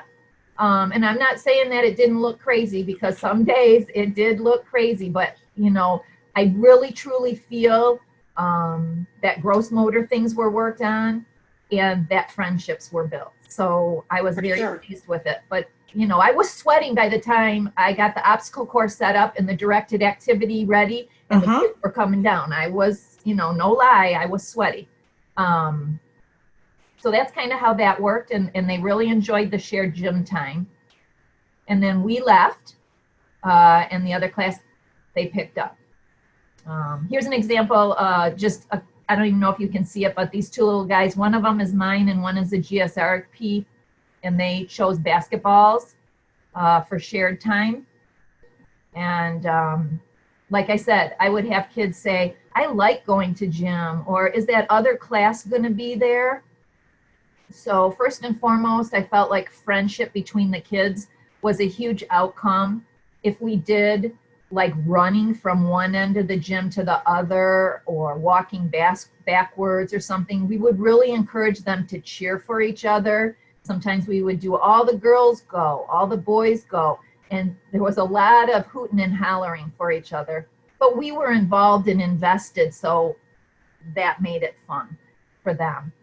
Self-esteem building for my kiddos, because like I said, they were the leader of the obstacle course. That particular student was the leader, went first through the obstacle course, had to say their name.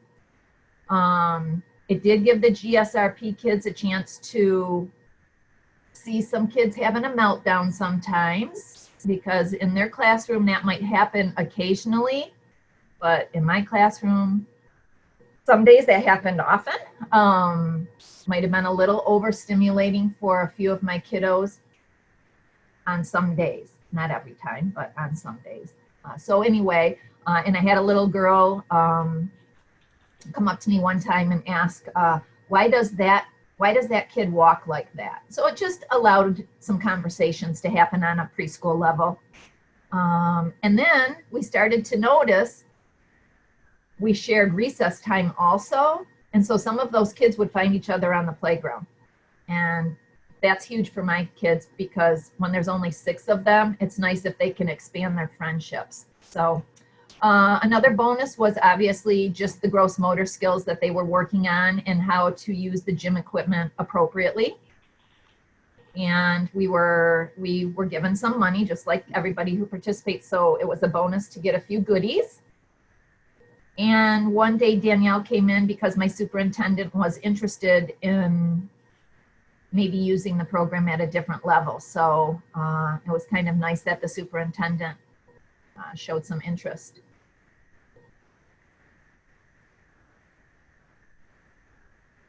Struggles, yep, that's real. Some of my kiddos, one of them in particular, would be having a difficult morning before it was time for me to get down to the gym. Sometimes I was late to the gym for the obstacle course setup, but we always made it. You know, that day I might only have the tunnel and the balance beam out, but we always had an obstacle course. We always wanted it to follow the same consistent pattern. Another problem that we ran into was the other class was not always on time for our starting time. So my preschoolers sometimes had to wait an extra minute, but we would just use the time to sing a song or double check if anybody needed to use the bathroom. And my GSRP teachers were great to work with, so they were pretty much always on time unless something came up. When I do it again next year, I might think about just, instead of the 3 teachers rotating, if they're still all interested, I might do 1 month with this GSRP teacher, or at least like maybe a consistent 2 weeks, so that my kiddos get to know those kiddos a little bit better. Because they were saying, is that class coming? Is that kid going to be here this time? So I think maybe a little more consistency, so their friendships, they know the names of kids and stuff a little bit better. I'm not sure what the fall holds. I really am one of those teachers that hope we go back. I do way better with preschoolers not on Zoom. Yeah, so for sure. I'm not sure what the parameters might be with this program of what would be expected, but I think maybe we would do like a goal, like get everybody on at the same time and do a goal noodle, or I would be in charge of like a red light, green light, you know, or stop and go with music. I thought maybe parents could make an obstacle course if I gave them some pretty specific ideas, direction, and then while we were on Zoom, the kids could go through the obstacle course all at the same time. I don't know. But anyway, those are you in the same building all day? Yeah. Okay. Yep. And we only got the gym for a little bit of time in the morning before the regular elementary K4 needed to use it. So that was our only time to get in there, and we made use of our time. If we couldn't go in there because maybe sometimes the gym was being utilized for a program from outside, right, we would go outside. And in that case, then we all kind of tried to do an obstacle course by marching together, just that same kind of thing, like an obstacle course, follow the leader kind of thing, and then we would let them go play. We didn't usually have that happen, maybe but twice during the whole scheme of things. But anyway, that's our program in a nutshell. I wanted to go back to this. That was the day that we had the hoops and some cones out. This was the day we were outside. Yeah, any questions about anything? Lynette, this is Leslie. I do have a question for you. I know that the GSRP is completely different. It's a different funding. Was that all an issue in your district? like being able to combine those two classes together, even though they're a completely different program, or no, was that not even an issue? Wasn't even an issue. Great. I Okay. don't Good think to know. anybody ever thought that it would, like, that it would be, because they needed to get in their gross motor time, and we are allowed to use the gym. So we just came together. The teachers were on board. And then one of the things that I used the money for was something for outside. So then when we were all outside for recess, you know, everybody was using it. Yeah, no, it wasn't an issue at all. Well, that's great. You've completely inspired me. I know our GSRP is in a completely different building on the other side of town, but I'm going to put this bug in someone's ear because I want to do this for my young athletes. It was fun. It was, you know, needing to get down there and get things set up. But it was fun. If I did it again, I think I would either, like I said, use GSRP, or I might even see if kindergarten could do it, but I don't think that's going to be an option because they just have their own curriculum and stuff that they have to cover in that time frame that we are allowed to use the gym. So I just think a kindergarten teacher would be like, that's our breakfast time, or that's our first morning circle. And I don't know. And then maybe if they would let us come down, this was one thing I was going to ask the gym teacher when we get back face to face. If I did ask a kindergarten class to do it, we have a gym teacher. Kindergarten has a gym teacher, whereas we don't. We run it when we go down to the gym. So I didn't know if the kindergarten teacher would let us come down 1 to 2 times during the week and join in kindergarten. And I would bring my ideas, and I would even try to do the same thing, like get down and set up an obstacle course or something, and then let her fill in with some of her kindergarten curriculum that she needs to cover. So just so that the older kids could be with the littler kids, I guess. But it really worked well with the GSRP, so I might not try that next year. I might just stick with what I know, especially because it got cut short a little bit this year. Okay, that's it. Anything else? Thank you so much, Lynn. And for our schools that have older students, our middle schools and high schools, still listen to what Lynn said and consider maybe having your students work with those younger students. If we're able to go to other buildings, maybe they can go down and lead these young athletes activities. Or if we're virtual, doing like Lynn said and doing those physical and gross motor activities over Zoom, but it can be led by your older student. Definitely something to consider no matter what age group you're working with. Lynn, thank you very much. I appreciate it. You are so welcome. Thank you very much for helping me through everything, all my questions. Is this okay? Is this not okay? Just thank you very much. No problem. And I will be reaching out to you again soon about virtual stuff as well. Okay, that sounds good. I'm going to stick on here till 11 when I have to go pick up a teen that's not driving yet. Perfect. All right, so now we are going to move on to the middle school level. Our middle school liaison is Nicole Arsenault from Handy Middle School in Bay City. And if you remember, Dan mentioned that Handy Middle School was one of our national banner schools this year. So Dan, if you have Nicole's presentation, or Jamie can do the screen share. I believe she has it, so she can share. Are you going to do a presentation, Nicole? Yeah, I mean, I just have a little PowerPoint that we could follow. I don't know. It's on my screen. Yeah, that's fine. It doesn't matter. I can just talk.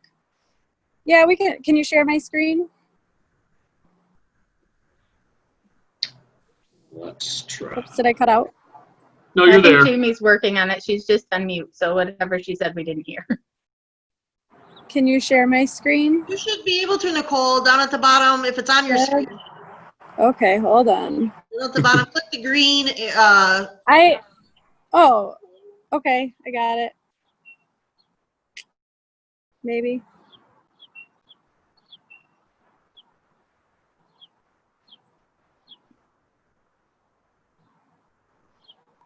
Maybe not.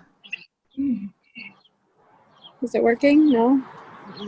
No. Dan, did she send it to you, or Nicole, or Danielle? She didn't send it to me. Is it working now? You have to click desktop and then click on, it doesn't look like you have to click on that.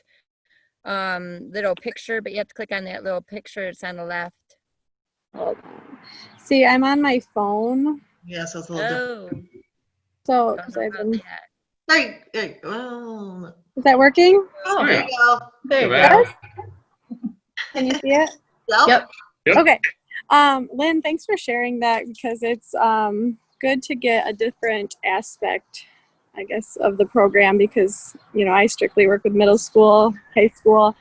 So to hear about the Young Athletes program was very insightful and good to hear. So thanks for sharing. You're welcome. Thank you. It was great for the kids to just develop friendships and learn about each other and the use of the equipment for the gym. So yeah, I felt it was really worthwhile. Good. Dan asked me to share kind of what we do at the middle school level. I don't know how long this will be. I kind of just threw something together based on another PowerPoint that I had.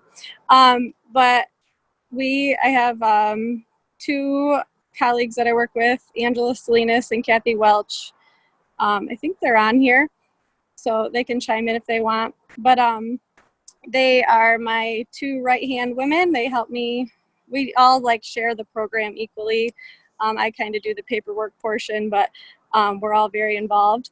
Our school, whoops, let me see. Okay, so just to tell you a little bit about our school, we service kids in grades 6 through 8. We have roughly 1,000 students. Our school's three floors, a very diverse population. We're a Title I school, and over 25% of our students qualify for special education services. So it's a big number if you think about it. Dan did not ask me to share this, but I'm just going to share it anyway because I feel like that was our biggest struggle, was getting started and how do we get started with such a big school. So what we did, we started 4 years ago. I think we met with Ann and then Dan at first to kind of get like a little overview of the program because I've never heard of it until then. And then we registered online like they talked about this morning and basically just promoted Unified Champions. We promote, and we do this now too. We do it at our welcome night. We usually have a couple students promote the program. We do a little informational video that we usually send out during our advisory classes for teachers to share with the kids. And then we have flyers that we hang up. And we also did some visiting of classrooms. In the morning, we have an advisory, well, this year is in the afternoon, but we have an advisory period where our principal allows us to do sorts of things like that. So visit classrooms, we have students visit classrooms to kind of get kids interested and to get them involved, to let them know what Unified Champions is. So we chose our YAC based on students' leadership skills, behavior, and teacher input, which I'll get to.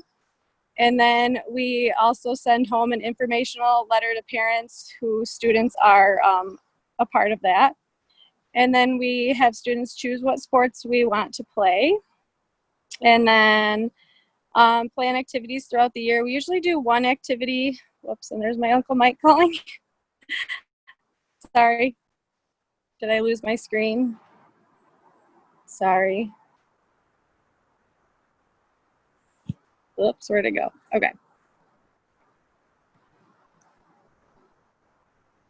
Let's try that again. Okay. Can you see it now? Yep. Okay, sorry.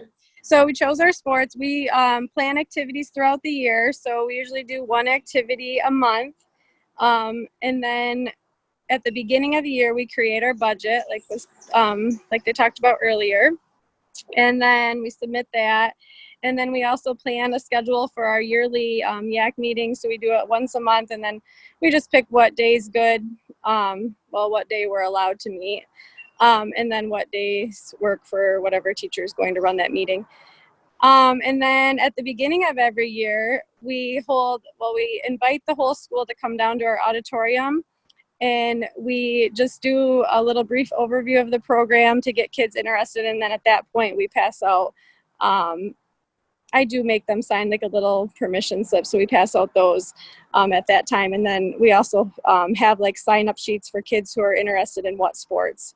So that's at the beginning of every school year.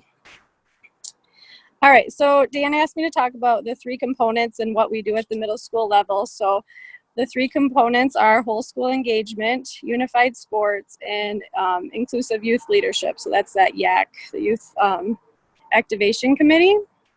So we'll start with that. And that's a leadership group that's made up of members with and without intellectual disabilities. So we work together throughout the year to educate, motivate, and activate youth to become agents of change in their school and communities. And we advocate for the respect, inclusion, and acceptance of all people regardless of abilities. And I kind of stole that off of the Special Olympics page. But if you don't know what that is, that's what our Youth Activation Committee does. The members have to fill out an application if they're interested. And it's just something brief that we created. It's not necessary, but teacher recommendations are good because you want good students to be a part of that. And we choose members based on the application, their leadership skills, behavior is important, and teacher input. So it's a student-driven committee made up of about 16 to 20 kids, half intellectual disabilities, half without. We require monthly meetings, and that way they can plan what's on our yearly calendar, what sports they're playing. And then we also throw out ideas for our anti-bullying campaign, which is that whole school engagement piece and what they want to do for the school year. I also included a link there. I don't know if you guys have it, but I can share it out at the end. And it basically is a rundown of the Youth Activation Committee. So any questions so far? Okay. So our unified sports, our first year we started, at the recreational level, we did track and field. Super easy start. I would suggest start small if you're a new school, and then build your way up. Right now we participated in track and field, volleyball, and basketball so far.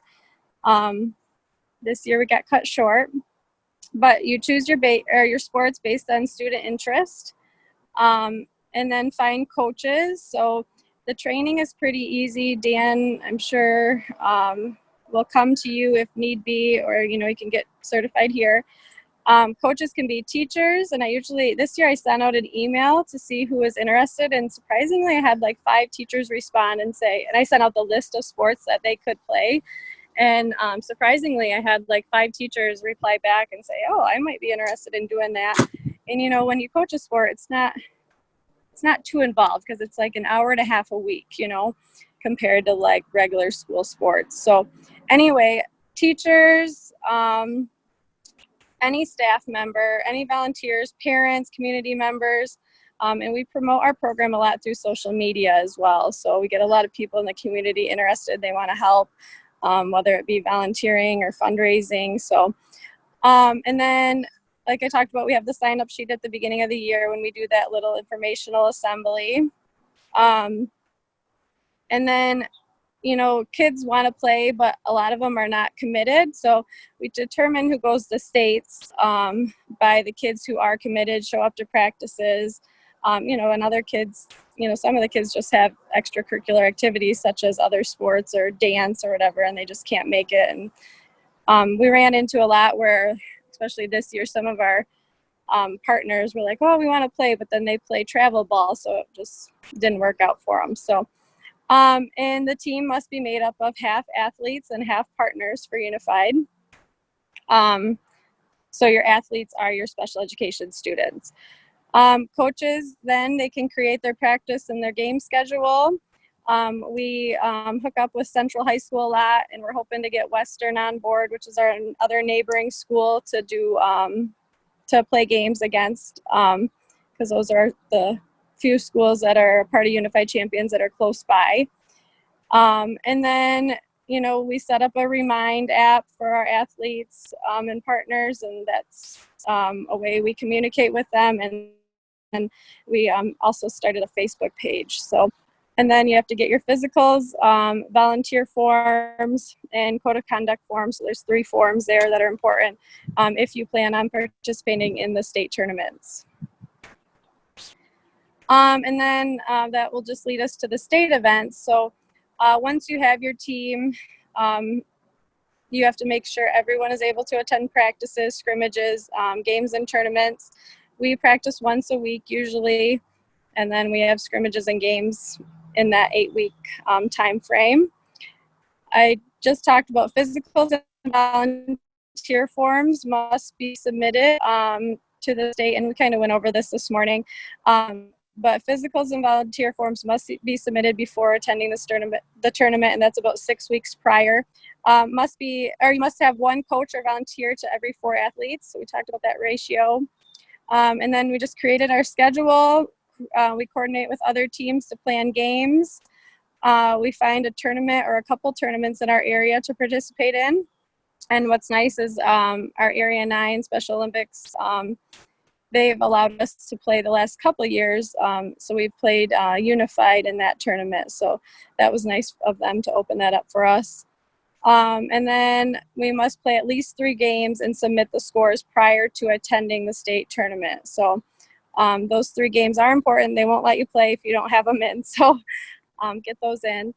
And then figure out your transportation. If you're going to take a bus, coaches drive, parents drive. Remember, if coaches are driving, to turn in your driver's license and insurance info prior to the tournament. Tournament, if it's 2 nights, plan for overnight arrangements, have enough volunteers for all athletes and partners. And then state tournament important info. Yeah, I didn't know this my first year. So go over the rules prior, so you'll learn that in your coaches training. But one mistake we had was our uniforms the first year. We had because you could only have 1 through 5 for basketball, and we went all the way up to 10. It was a no-no. So anyway, go over your rules prior to the tournament. Anyone want to add anything that I'm missing just to help schools out who are first-year schools participating? Feel free to jump in. Penny, anything? Okay, I'll move on. Whole school engagement. Whole school engagement activities positively impact school climate by including all students, teachers, staff, and administrators. Engaging the whole school in inclusive activity, and make it fun, inclusive, and involve the whole school. So you can kind of do a lot with this. That's basically your anti-bullying campaign, so the students can come up with what they want to do. Our first year, we just did a simple banner signing. We passed out bracelets and stickers in the cafeteria during lunch. You can do a walkathon, Disabilities Awareness Week. We have done a balloon release. We have done multiple assemblies. We have done daily announcements where the students go on and share about their disabilities. We've done PowerPoints with students. We've chose a couple students each day, and the students have their picture and share about their disability on the PowerPoint page. That way it's getting out to each classroom just to make kids aware. And then we could do a Fans in the Stands event, so hosting a unified scrimmage or game where the whole school can watch. And it shows what people with disabilities can really do. And you could pretty much do anything, just think outside the box. And I'm sure you guys will learn some more things from people in this Zoom. So here's just a couple pictures of our first year. We also did a video that was really neat that the students put together about the R word our first year as well. I don't have it on here. That was our balloon release and our assembly. We had Anthony Ianni come he was a former Michigan State basketball player with autism. And then we released over, I think it was 500 balloons. And then I talked about at the beginning the activities that we do. We try to do 1 a month. So we do a meet and greet always at the beginning of the year, September. And that way the kids can play games, get to know each other. We've done board game nights, rock painting, pumpkin painting, decorated Christmas cookies. We always have a Christmas party.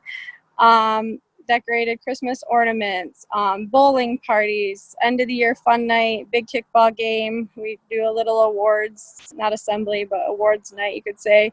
We've went and seen the movie Wonder. So those are some examples. And then how our school environment has changed since this program has been at Handy. I would say the district and community is very aware of what Unified Champions is now. Kids show respect to each other despite their differences in the classroom, lunch environment, explore classes, assemblies, passing time. Kids are just more aware.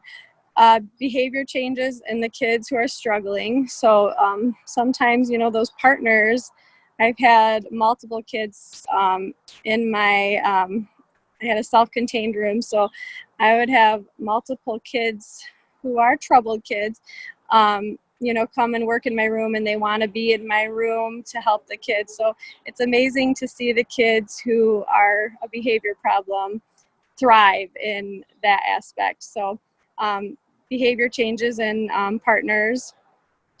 Gen Ed teachers took initiative to plan activities.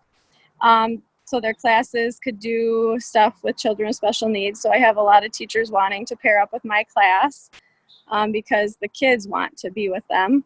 School-wide activities include reading buddies, classroom projects, science experience, cleaning out the linen closet, math activities, kickball games. We have a coffee shop that's ran by our self-contained class. And then some Gen Ed kids help out with that as well. Non-school related activities include sporting events, dances, plays and musical, movies, ice skating parties that kids participate in because they've built those friendships with each other. Here's a picture of our unified business, and we started this 4 years ago when I started teaching at Handy with Angela, one of my colleagues, and they named it the Daily Grind, and it's still up and running. So a couple success stories. This is my little Ethan. He asked this little girl to the dance, and then my little Anna here just made a friend, and of course they loved each other. So tips for success. I would say get everyone on board, including your administration, teachers, all staff in the building. We've included the Board of Education this year. We just try to get everyone involved, and we want everyone to know about the program. Work together as a team, Gen Ed teachers and special ed teachers especially. Angela, Kathy, and I, we just work very well together, and the program thrives with us three being the leaders of it. I wouldn't be able to do it alone, so get help. Communicate, collaborate, keep recruiting students all year, get students involved who are in other leadership groups, student council, Leo Club. And sometimes, it's helpful, like Angela, I'd say, is my big recruiter because she tells everyone about it, and she's like, okay, I got another kid for basketball, so it's helpful to just keep recruiting. Word of mouth helps. Promote that your school is a unified champion school, and I mean for recruiting for sports. So, because sometimes the kids are a little bit hesitant to play.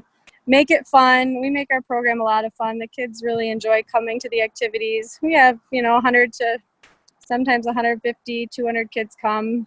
As a unified champion liaison, be enthusiastic and energetic. Let your students choose and plan their activities. It's their program. And lastly, we just try to teach the kids to be kind and care about each other, and you'll just see friendships develop. So it's a great program. And this is just a couple of group pictures that I included. So that's all I have. Any questions that you guys have? Nicole, how did you get such a big team around you? I think that's one of the things a lot of times our educators, it's intimidating to take it on. How did you get so much help from other staff members? Well, they're my good friends, to be honest. Well, actually, Kathy and I were not friends. I didn't even really know her. But Angela and I, she was not my friend either. We just kind of fell into a position where we had a similar classroom. So that's how Angela and I met.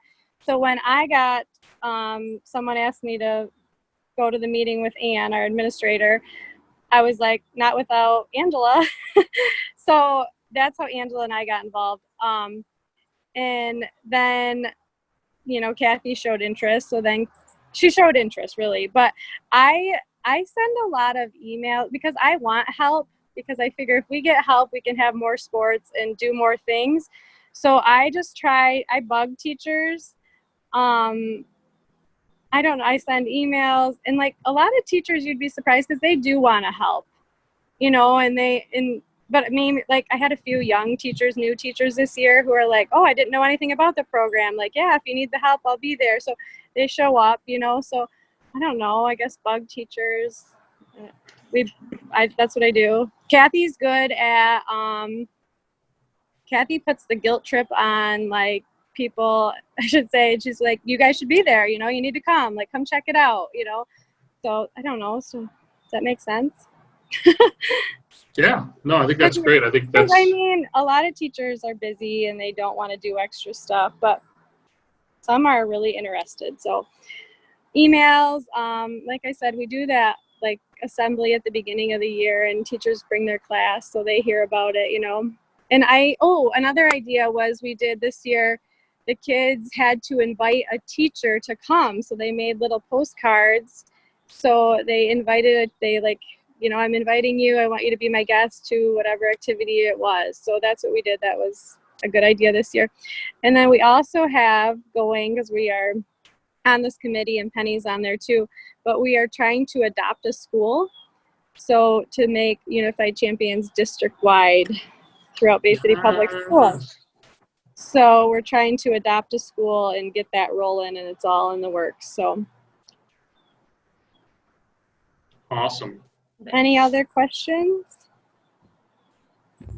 Angela, do you want to say anything? Kathy, I don't know if she's on here, but I know. I just want to, can you hear me? You're a little bit. Can you hear me? Yes. Okay. I just wanted to say, like Nicole, you just really have to make people aware of it. Like Nicole said, we have a lot of new incoming students. We have a large population. So we just constantly have to promote. We have signs, a lot of signs. We have a display case in the school. We have our banners. So a lot of teachers and new students always ask, like, what is that? What does that mean? So we're constantly, Nicole's really good at constantly, making students and staff aware of like what that is and what they can be a part of. Awesome. Great. Any other questions before we move on to high school? Nicole, you can go charge your phone now. Is it dying? It is dying fast. Okay. Thank you. Always an important note. As you guys noticed, Unified is just a part of everything at Handy Middle School, and that is a key to becoming a national banner school. Don't be intimidated by that, though, because as you also saw, they've been doing this for 4 years now, and it does take generally about 4 years to really build that program up.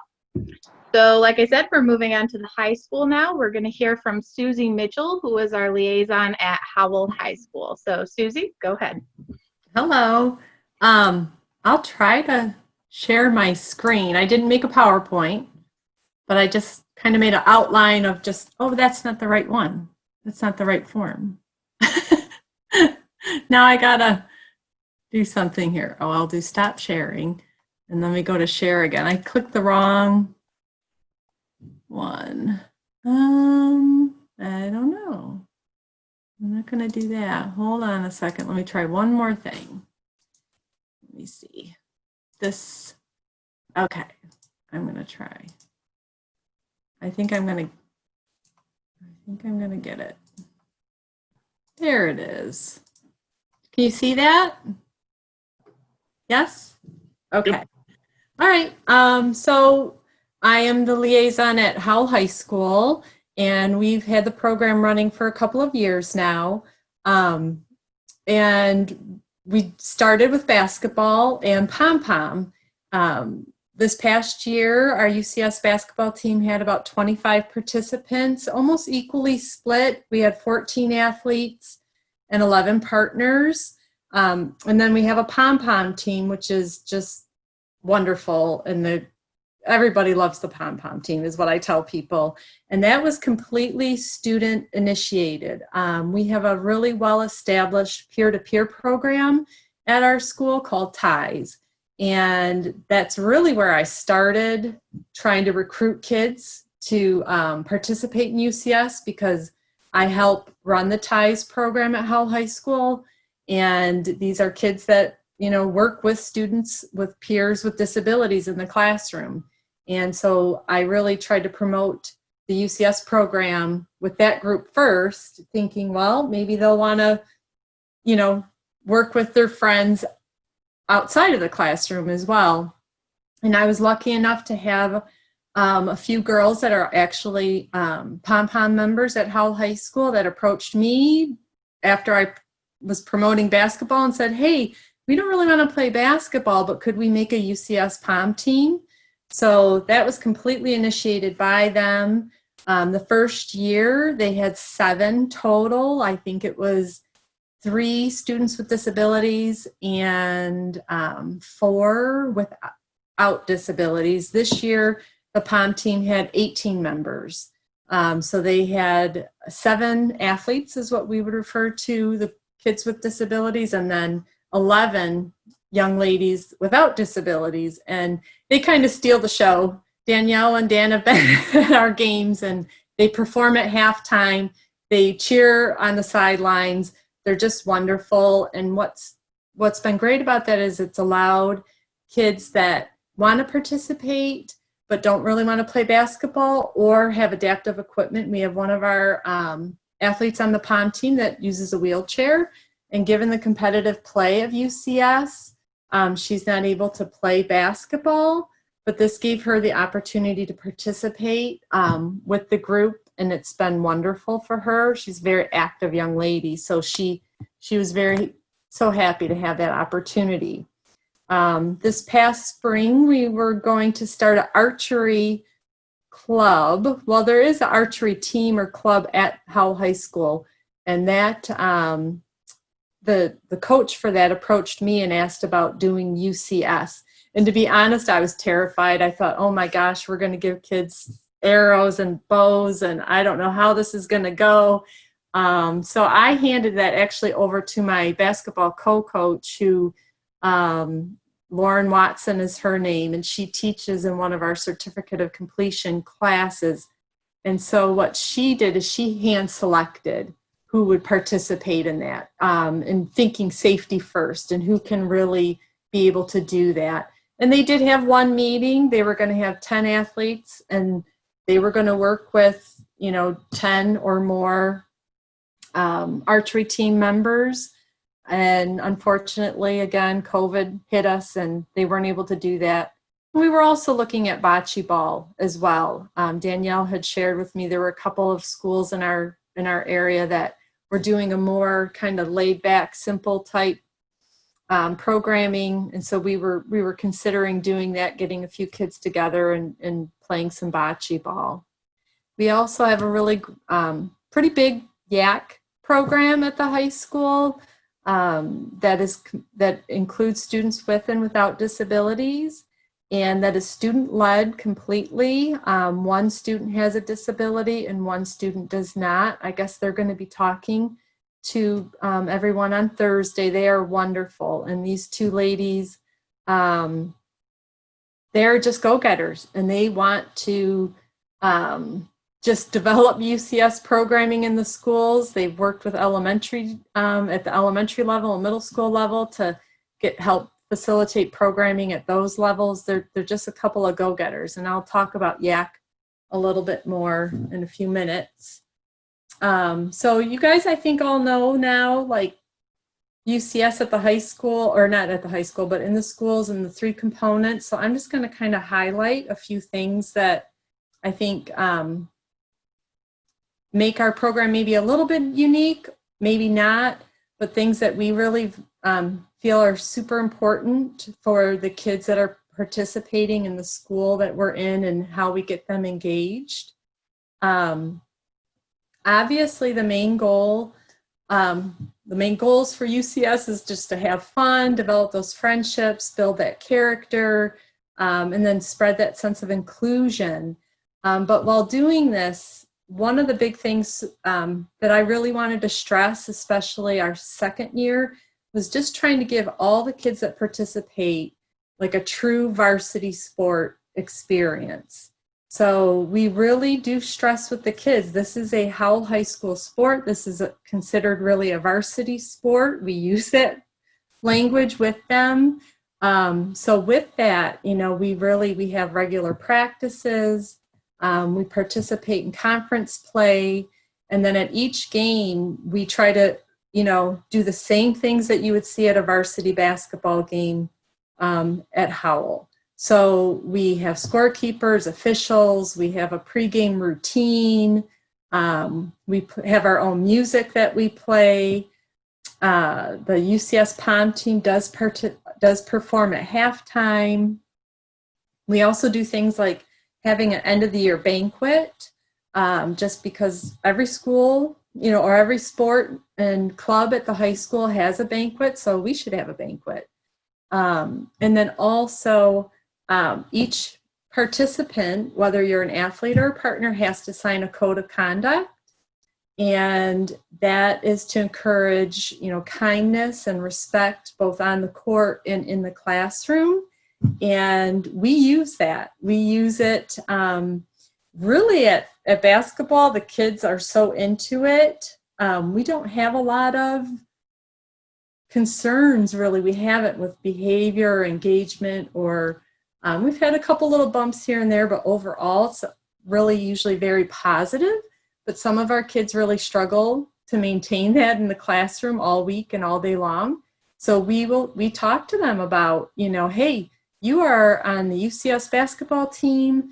You have to represent yourself well. You have to represent yourself well on the court and in the classroom. You're representing our team. And we talk to kids about that, and they get it. And if they get into a little trouble, you know, they'll show up at my office saying, oh, Mrs. Mitchell, am I going to get to play tonight? I did this and I feel bad. So it really helps promote good behavior too in the classroom. And last year, the first time, we had to bench a student. He had gotten a couple warnings. He was one of our best athletes. And I had to tell him, you can't play Brighton tonight. And the poor kid cried. Brighton is one of our big rivals, and our kids want to beat Brighton just like any other team at our school wants to beat Brighton. So he was just like, I really wanted to play against Brighton, and it broke my heart. But I'll tell you what, we didn't have a problem with him the rest of the season, you know, in school. He realized, like, hey, I've got to, you know, really try to maintain good relationships and be positive and kind and respectful to my teachers and my classmates. So it was hard, but it helped him, you know. And that's a consequence that all athletes face at Howell High School. If you're not following that code of conduct and you're on the football team and you get yourself into some trouble, you're not going to play that week, you know. So we try to do the same thing other sports are doing. Also, our kids all can earn a varsity letter that, and that's not just students with disabilities, that's students with and without disabilities can earn a varsity letter. And we don't make it easy. They have to participate for 2 years. They have to show up and go to practices and games. They have to follow that code of conduct. And I'll tell you, the first year we did this, we did give varsity letters to some kids that didn't participate for a couple of years because we had only been there for a year. And so we gave varsity letters to our seniors, and other students that were in 9th and 10th grade really wanted that letter, but we had told them, you have to participate for 2 years and this is what you have to do. And they worked for it. They want it, and they feel, I think, so much more proud of themselves. So this year when we handed out varsity letters for those 2-year participants, and they were so proud of it and so excited, and they're ordering varsity jackets. I've gotten text pictures from kids this summer like, guess what, I went and got my varsity letter today, and they're very, very proud of it. And I know that some schools that do hand out varsity letters sometimes say that they're only going to give the varsity letters to students with disabilities that are on the team or participating. But to me, whenever you kind of recognize one group over the other, you're showing a difference between the two. So we don't do that. Everybody that participates, my son was on UCS as a partner for 2 years. He got a varsity letter, so whether you're a partner or an athlete, you have that opportunity to earn a varsity letter. And that kind of leads into my next talking point, is we really, really try to strive to not draw any attention to the differences amongst players and partners and athletes on the team.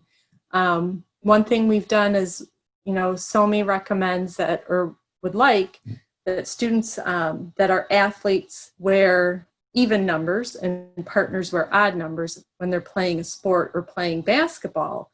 And we don't talk about that. We don't draw any attention to it. I don't think the kids even know it. We don't talk about it. Sometimes when we play our end of the year tournament, we face some teams that honestly you can't tell if they are a partner or an athlete. It gets pretty competitive.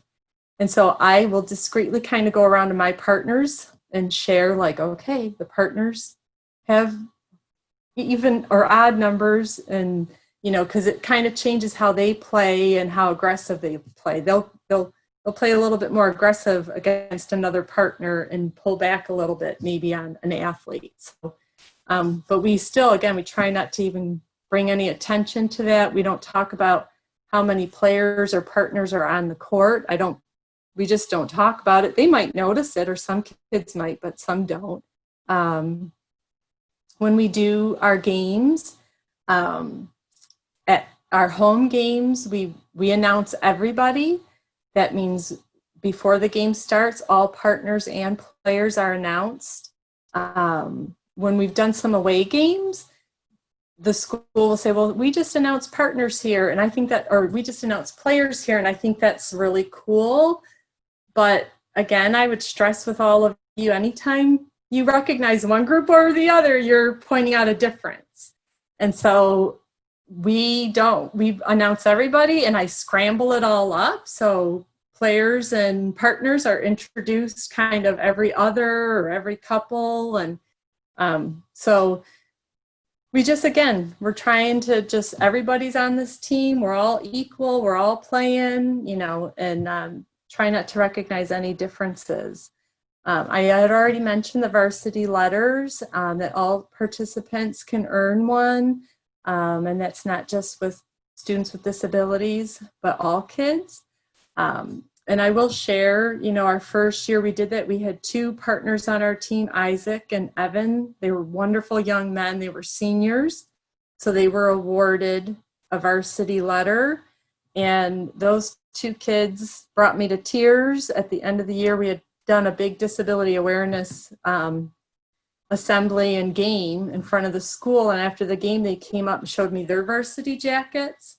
And these are boys that very popular kids. They were in baseball, other sports, football, had earned varsity letters, academic letters, and they brought me their jackets, and on their jackets they had embroidered Unified Champions basketball as one of the letters that they had it embroidered or recognized on their jacket. So they were so proud of being a part of the program and proud of getting that letter as well. We also are included in the yearbook and do team pictures and game pictures. So, if you're having that program in your building, I really encourage you to contact the yearbook staff to make sure that they're coming to some of your games and taking photos, and that you get a team picture included in the yearbook.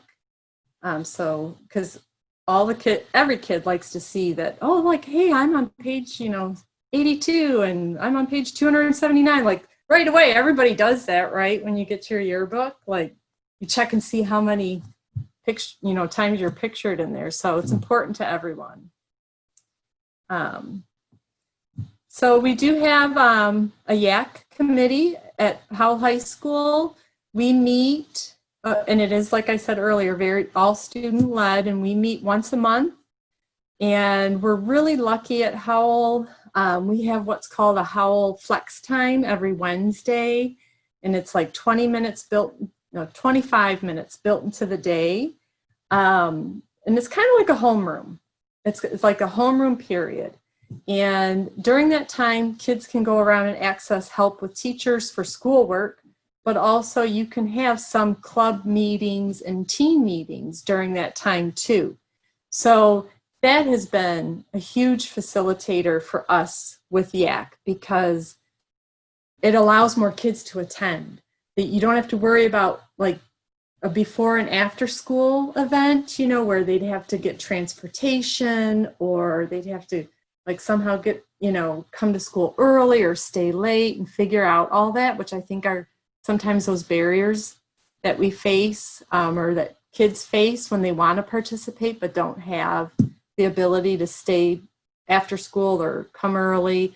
A lot of our kids have specialized transportation. So if we were going to meet after school, it would make it a lot harder. So meeting during the school day has really helped. So if your school has any kind of homeroom time built in, I'd encourage you to talk to your administrator and see if you can have a YAC meeting, once a month during that time.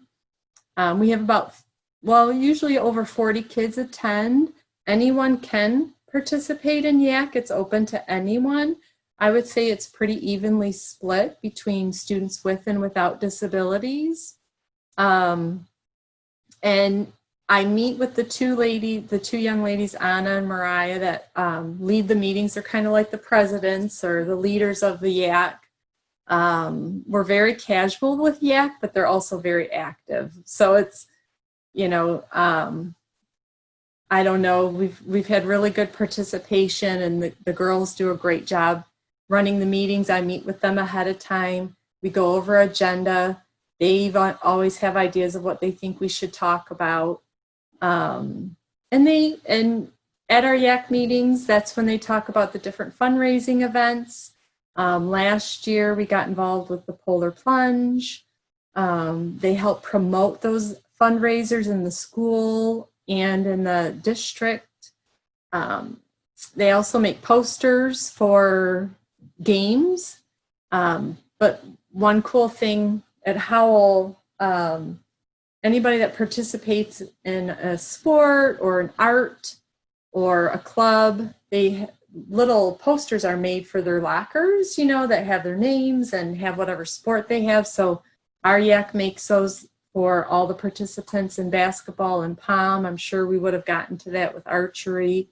But again, we didn't get very far with that group this year. Our YAC leaders have also been working a lot with the elementary and middle school staff this year to help facilitate UCS programming at all levels. And if you have YAC members that are willing to do that, I'd really encourage it. It's been a great experience for the Anna and Mariah, but I always get such positive feedback from the elementary middle school staff that they've been working with and that they love their ideas and that they've been sharing and coming to their meetings. There was going to be, at the elementary school that they were working with, there was going to be a basketball team and a pom team at that level. And unfortunately, they didn't get to their game and everything that they wanted to do in the spring because of everything. But I'm sure, given these two, it's going to pick right up in the fall, and they'll have something going at that level, hopefully, if we're all back, or maybe a virtual thing. So, but if you have a couple members that are willing to do that, it's a great way to just spread that word of the UCS programming and help develop it in different buildings. And I have middle school staff and even elementary school staff that tell me all the time they have students that can't wait to get to the high school and they want to play so bad. And I've even had middle school staff and parents like, want their middle schoolers to come up and play at the high school level. And I'm like, no, this is a high school sport and they're going to have to wait. And there's some opportunities at our middle schools for them to participate. But at the high school, you know, we're in conference play and it's kind of a bigger deal. So their kids are anxious to get in there and play. So we do try to promote as many student-led opportunities as possible. Like I had shared earlier, our POM team was student-initiated and really honestly student-coached. They come to practice when basketball is practicing, so I'm there kind of supervising it, but that is completely really student-coached. I don't know. I was not a pom-pom cheerleader girl, and so I would be of no help. So the girls run it. If you're interested in something like that at your high school, you could maybe approach your cheer coach or pom coach, and maybe they would be willing to work with you on developing that. Again, it gives kids an opportunity to participate that really maybe don't want to do the athletic basketball thing, but they want to be a part of all of it. And the POM coach has been wonderful at Hull High School, because when we have basketball season, that's the POM team's competitive season. And she's been so nice in understanding that the few girls that are participating in UCS might be a little late to their practices, or, you know, sometimes some of our events overlap, like we'll have a game and they have practice, and she's been so sweet to say, no, go to UCS, go to your game. And so if you can develop that relationship with your POM or cheer team, that would be great. At our basketball practices, even more so this year, I tried to let some of our partners kind of lead some of the drills, because to be honest, some of the boys, they knew more about basketball than I did. So they were like, hey, can we try this or can we try that? And I'm like, go for it. With our pre-practice kind of warm up, we always have a couple of kids lead that, and that's students with and without disabilities again. So they lead the running and the warm up, they lead the stretches, and the other coach and I try to step back and just let them do that. And this year too, we had 2 students that really wanted to participate, that really didn't feel comfortable playing basketball or POM, so we made them student managers. One was a student with a disability and one was a student without, and they were wonderful help. And you know, when you think about it, any other team at any high school usually has a couple student managers. And I'm like, well, this is kind of just making it more of a real experience for everyone. So they always helped us with our water bottles, helping tie shoes, helping, you know, knowing who's coming on and off the court. They were great. So it was a really good experience for both of them. I'm sure we're going to keep that going even next year. We had young man on the team this year. He was an athlete, very, very anxious, a lot of anxiety, and he really wanted to play basketball, but I think he really just wanted to be a part of the group more than anything. He just wanted to be there and see his friends play, and he wanted to come to the practices and games, but getting him on the court was really hard. So we're going to offer that opportunity next year for him to be a manager, so he'd feel like he could still be a part of it, but you know, not have that pressure of feeling like he's got to get on that court and participate in front of a group of people. So I know Danielle asked me to talk a little bit about fundraising. I did that earlier today in our meeting, so I'm not sure how much you want me to go over that. I will say the fundraising opportunities we had really kind of helps promote that whole school or whole school district community engagement, involvement, awareness, however you want to phrase that. Because when you're promoting it, then you're promoting UCS and you're explaining what it is and you're talking about inclusion.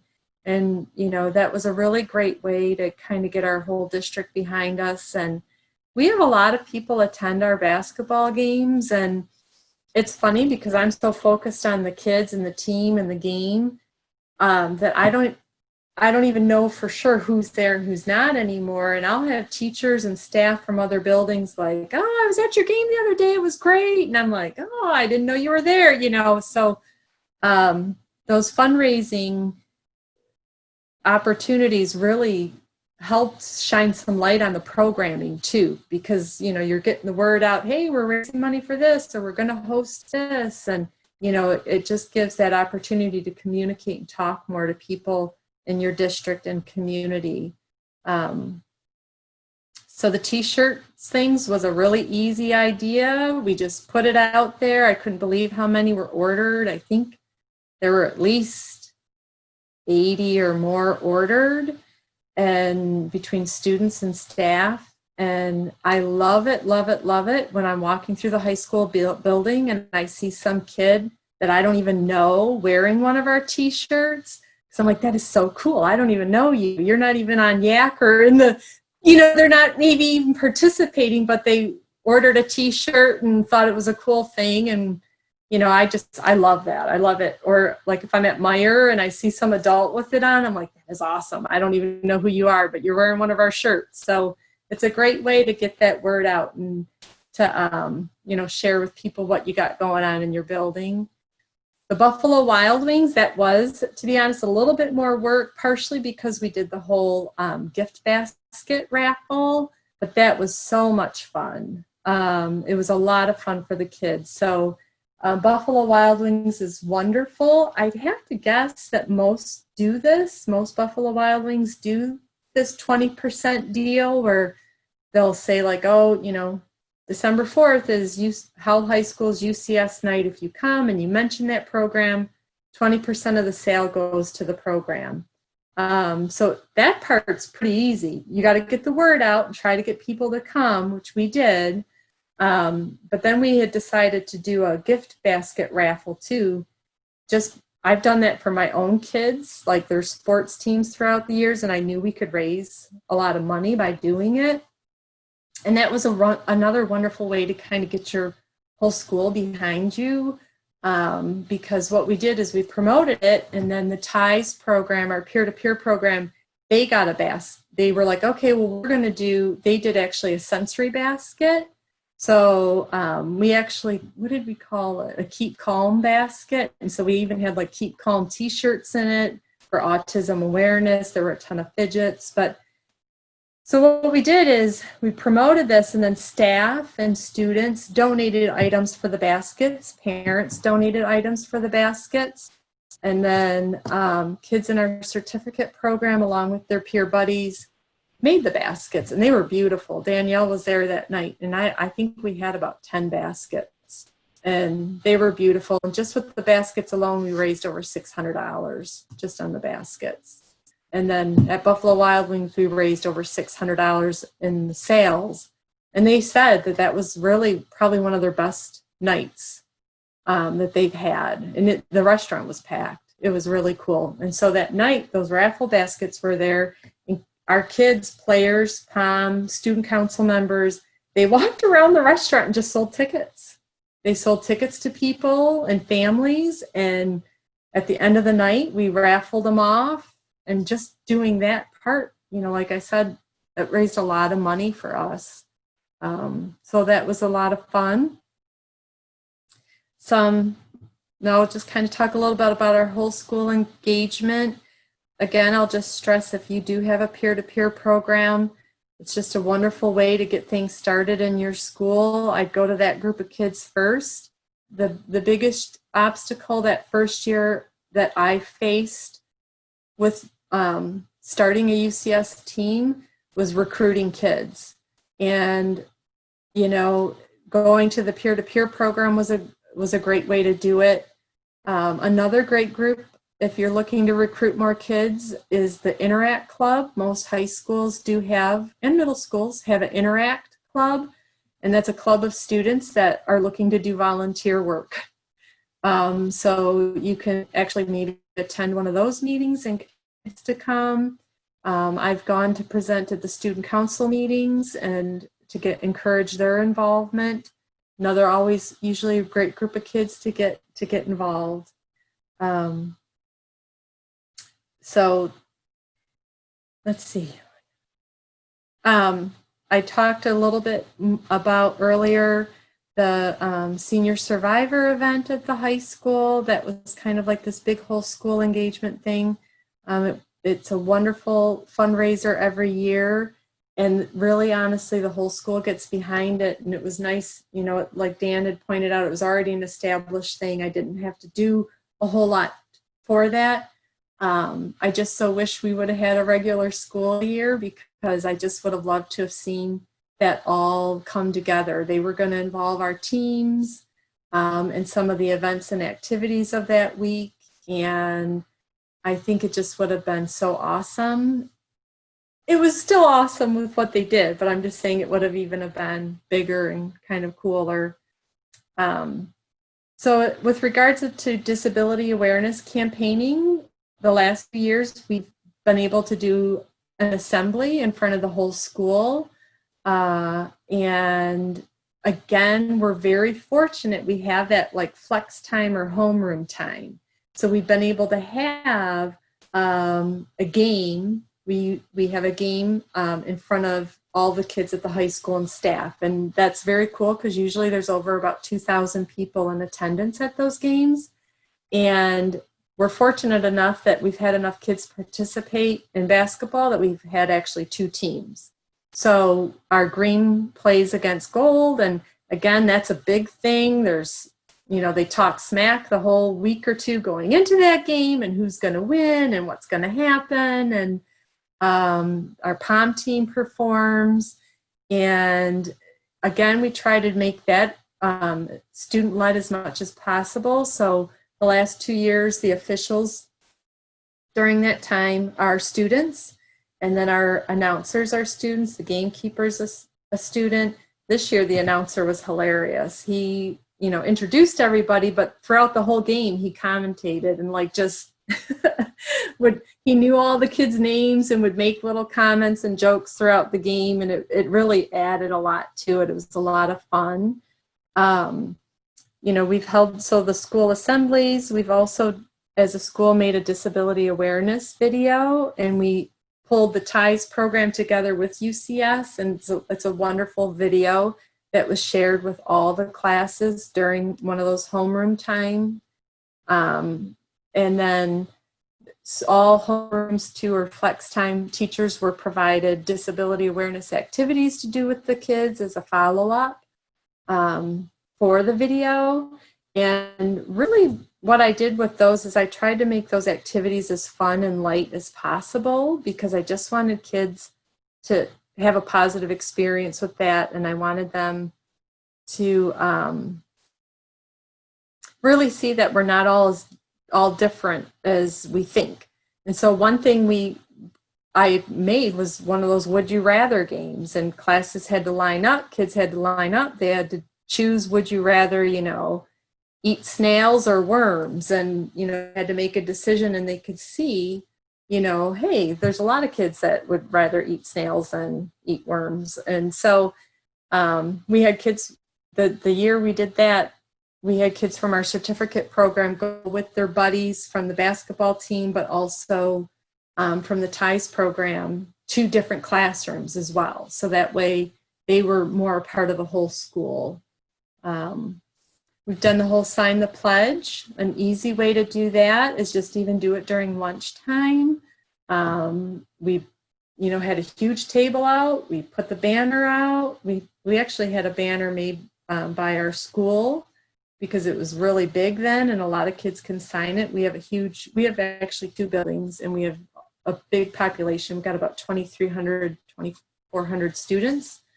And so we had banners and posters provided by Special Olympics. We gave out wristbands and pins and candy, because all kids love candy and food. So anything to get them to come over and talk and share and sign the banner. And kids from the basketball team and the TIES program were there with their t-shirts on, and encouraging kids to come over and talk and, you know, share about basketball and POM. And so That's kind of what it's like at the Hull High School.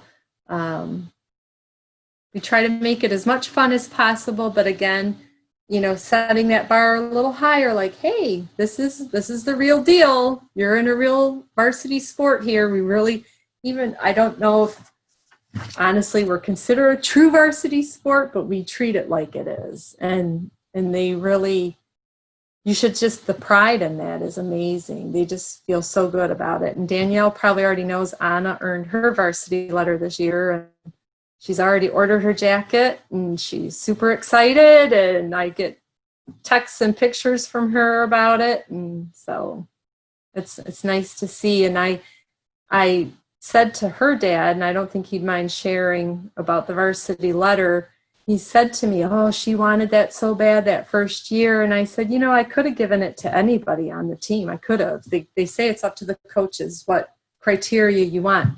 And I said, but I wanted them to earn it. And he goes, thank you. He goes, I'm glad you did that. He's like, I want her to feel proud of it. I want her to feel like I worked hard to get that. So anyways, that's it. I don't know if anybody has any questions or...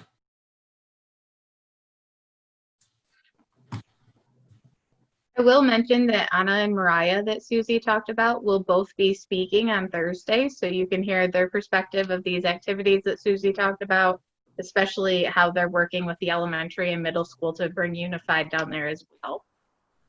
But now, does anyone have any questions?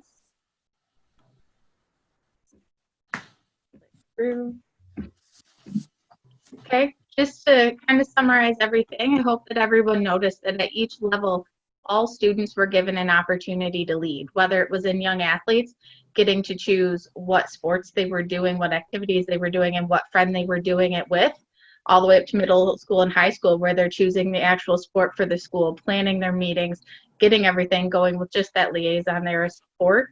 And also how wonderful it was that our liaisons went into this by themselves, thinking that they kind of had to take this on their own, and then just through talking with others about the program are getting help from so many other staff members and community members. So keep that in mind. If you're starting to feel buried by the program at all, reach out to your students and reach out to other staff in your building. There are people that are willing to help you.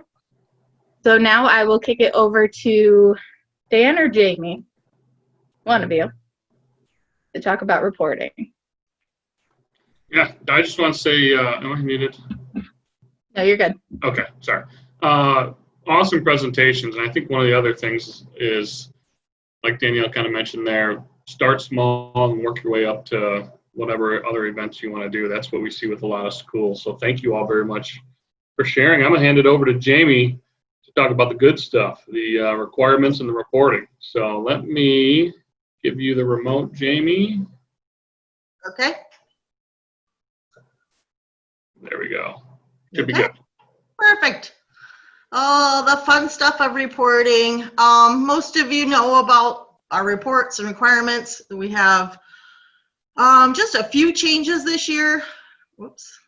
But I'll go over them briefly. So the change will be, all of these reports will now be part of your agreement with us. So it's unfortunate. We hate that we have to bug you. I hate bugging you and emailing you, but we need the data. These are grants, and when you're grant funded, most of you know that there's always follow-up. They want to know how you're using the grant, who it affects, how many people it affects, all that wonderful stuff. So one of the biggest reports you're going to get is the Boston UMass survey. And this comes directly from the Department of Education. It's our federal grant holders. So we have no control over it. We don't create the survey. I have been asked to be part of a committee this year to help form the survey, kind of go over it. There was some troubles this year with links that were bad, incorrect, so I apologize. I know I emailed a few of you several times, and you had said you completed it, and you had, they just didn't have you down as completed. So they're working on that part.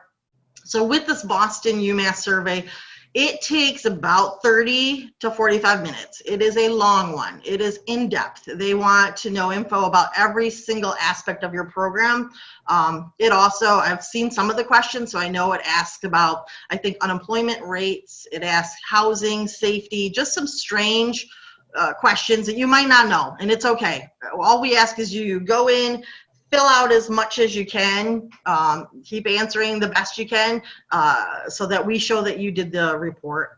We need 75%. That's our goal every year. So I think even this year, Dan, we did, what, 72? And that's pretty good with COVID and schools being closed. And I had a lot of teachers who had their all of their information back in their classrooms, and of course weren't allowed in school. So thank you to those of you who worked diligently to complete it, even if you didn't have all your data. We appreciate that. So yes, I know, Sarah. And the other thing, so with UMass is, if you're a liaison that has more than one school, and I know we have several, Sarah, you're one that has obviously way more than one school. Each school has their own unique link. So even if you can't fill it out for all 3 of your schools, or you have to complete the link per school each time.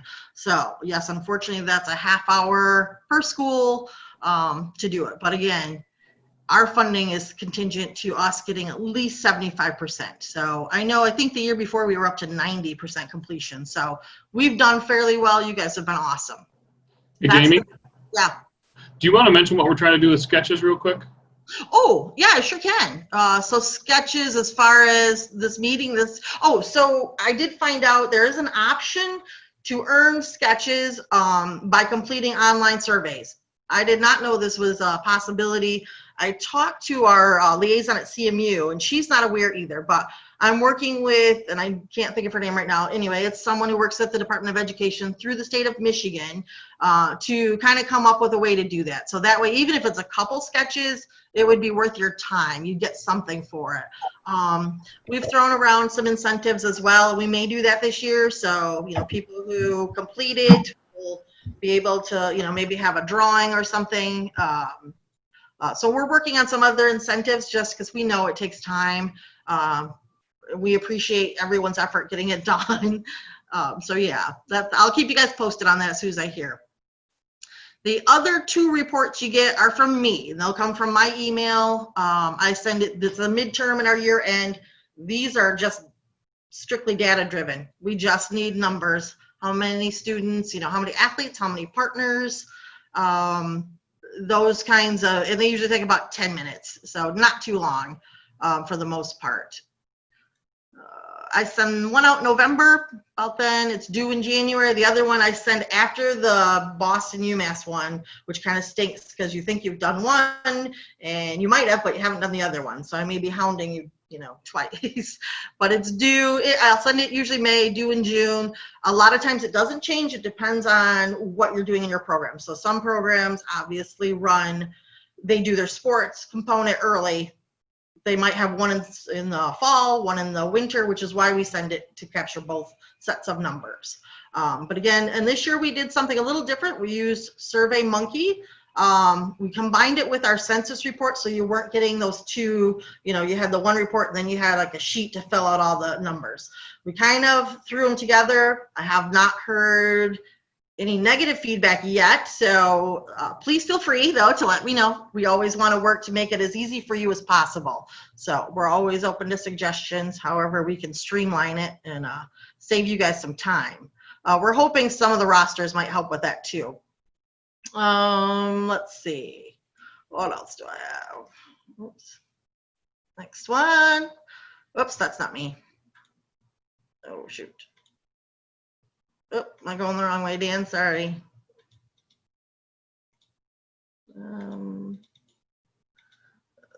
Whoops. Sorry about that. Whoops. Okay, back to where I was. So the next thing we have is school stories. So we ask every UCS school to let me know what you're doing. Dan touched on that briefly. We do report what you guys are doing to our federal grant holders and the state holders. We love to brag about you guys, and you're doing great things. So you can go on our website, use the link, We ask that you submit 2 a year. You can also email me, send me what you've done, some pictures, a video. I love posting the pictures and videos. So you can do that as long as we just ask for 2. You might have more than that, but 2 is the required. Real easy. Doesn't have to be anything huge. Oops, back up. My mouse is very sensitive. The other thing we ask is that you fill out a calendar, kind of letting us know your events that you're doing, meetings, anything that might be pertinent to your program. You can use our website link. We've had people just email me a spreadsheet with your dates and meetings. Our wonderful interns they've plugged those into our website for us. So whichever is easiest, I'm okay with. We will make that work. But you can absolutely just log them on yourself if you want to. That works. So the fun thing, UCS t-shirts. I know last year I was really strict on the t-shirts. We get guidelines sent down to us by our grant holders. I try to be compliant to the best that I can and still allow you to have shirts because we know kids love the t-shirts. It's a great marketing tool, but we have to stay within those guidelines. Otherwise, they won't approve the cost. So I'll go over them real quick. Most of it hasn't changed. Just know that I keep track as well as I can. So you can't have any other logos on the shirt. Well, here's the requirement. You got to have a UCS logo on there. I put it on the front of the t-shirt. It doesn't have to, but it needs to be the main focus. Our grant is paying for it. We can't, unfortunately, unless it's your school, absolutely put your school, make that main focus. We just can't promote other organizations without making us the main focus. So we do work with links peer-to-peer, and we approved some t-shirts that had unified links, unified peer-to-peer. I know that caused a little confusion last year, but this year will be the same. They have to be unified. So if you want to promote peer-to-peer and unified, great, but it's got to be one message on the front then, and it can't just be peer-to-peer or links. We can't have other logos on the back, obviously. You can have a wonderful message of inclusion on the front. That's okay. That works. Let's see. Jamie, Jamie. Oh, yeah, sure. I have my t-shirt on. Woohoo! Yeah. Is on the arm. Yep, it's perfect. Each year we're going to do a different look. Yep. So this was Howell's 2020, and then we put choose to include on the back. That's wonderful. Yay. Yes, we love those. So they've asked your t-shirt should be either number 1, whole school engagement event. So if it's promoting your school, your whole school, that's your event as everyone's wearing a t-shirt. Okay. Your youth activation committee, you can also just do it for your YAC committee members. Like we've heard, I've had schools order them for YAC, and then people like them so much that they want to buy some more. The school can then buy them and sell them. We just can't buy them for you to fundraise. That the grant can't be used that way. You can buy them yourself. You can resell them. That's on you, and that's okay.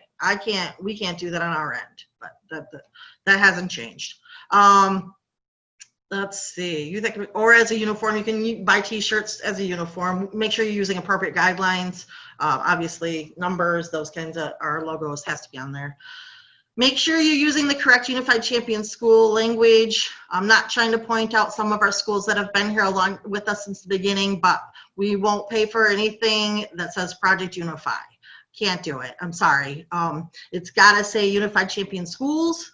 That's what our grant holders want, so that's what we're going to absolutely, that's what we're going to include too. We have to do the same thing, so we're enforcing that one. They did let us know 1 set of shirts per school per year. I think we may be a little lax on that because I guess if you're ordering shirts, I think it's a great idea, but they've really kind of stressed it should just be 1 set of shirts per school per year.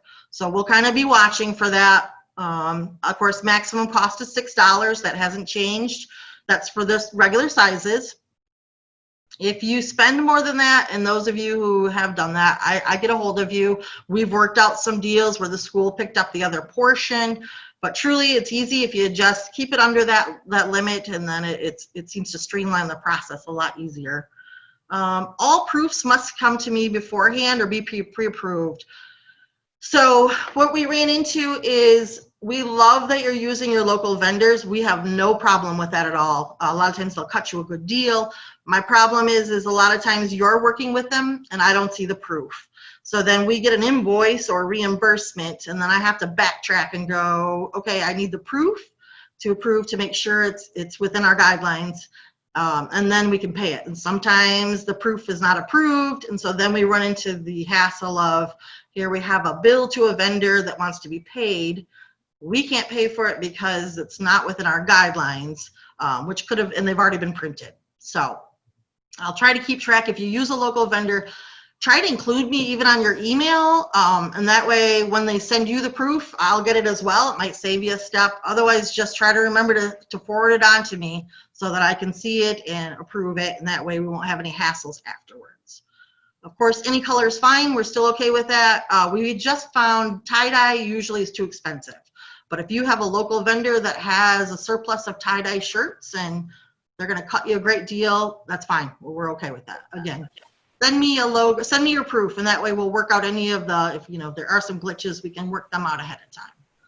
Any questions on shirts? I know it can be a pain. I hate being the t-shirt guru, but if I have to do something to kind of help, I will. We use Will Enterprises. That's a great company. ATS is another good one, only because they have all of our guidelines. They have our logos, but you can always email me. I'm happy to help and work with whatever vendor you have. Hey dear, it's Joan here from Grand Blanc. Hey Joan. Just one question, and this came from my unified gym teacher who has 17 not 17 shirts, but we have a lot of shirts. And this year we went with that wick away, a material, and gosh, help me remember. They did keep the price down. I don't remember if we made the $6. We might have made up the difference. But for those of you that are tired of the cotton shirts, these are a game changer. They were just so comfortable, and for our kids playing with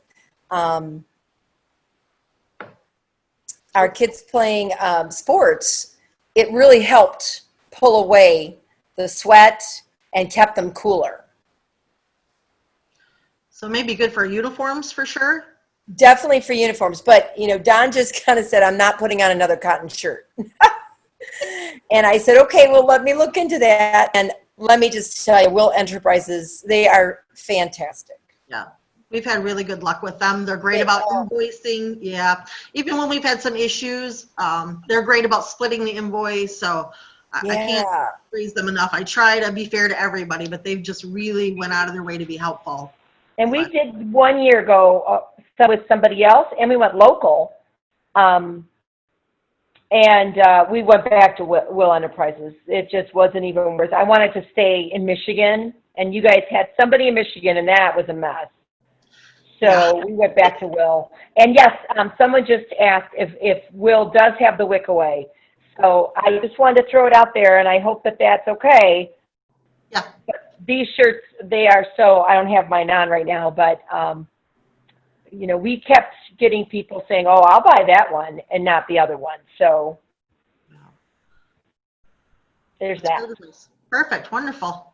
Well, we can check into the price points with that. Obviously, the more shirts you order, the lower your price point usually goes. So if it's a matter of us working with Will, we can talk to them about some price points on, especially the wick away, if that's an interest. Absolutely. We want to help you guys too. So try to make it as easy as we can. I think that's it for me, Dan. Awesome.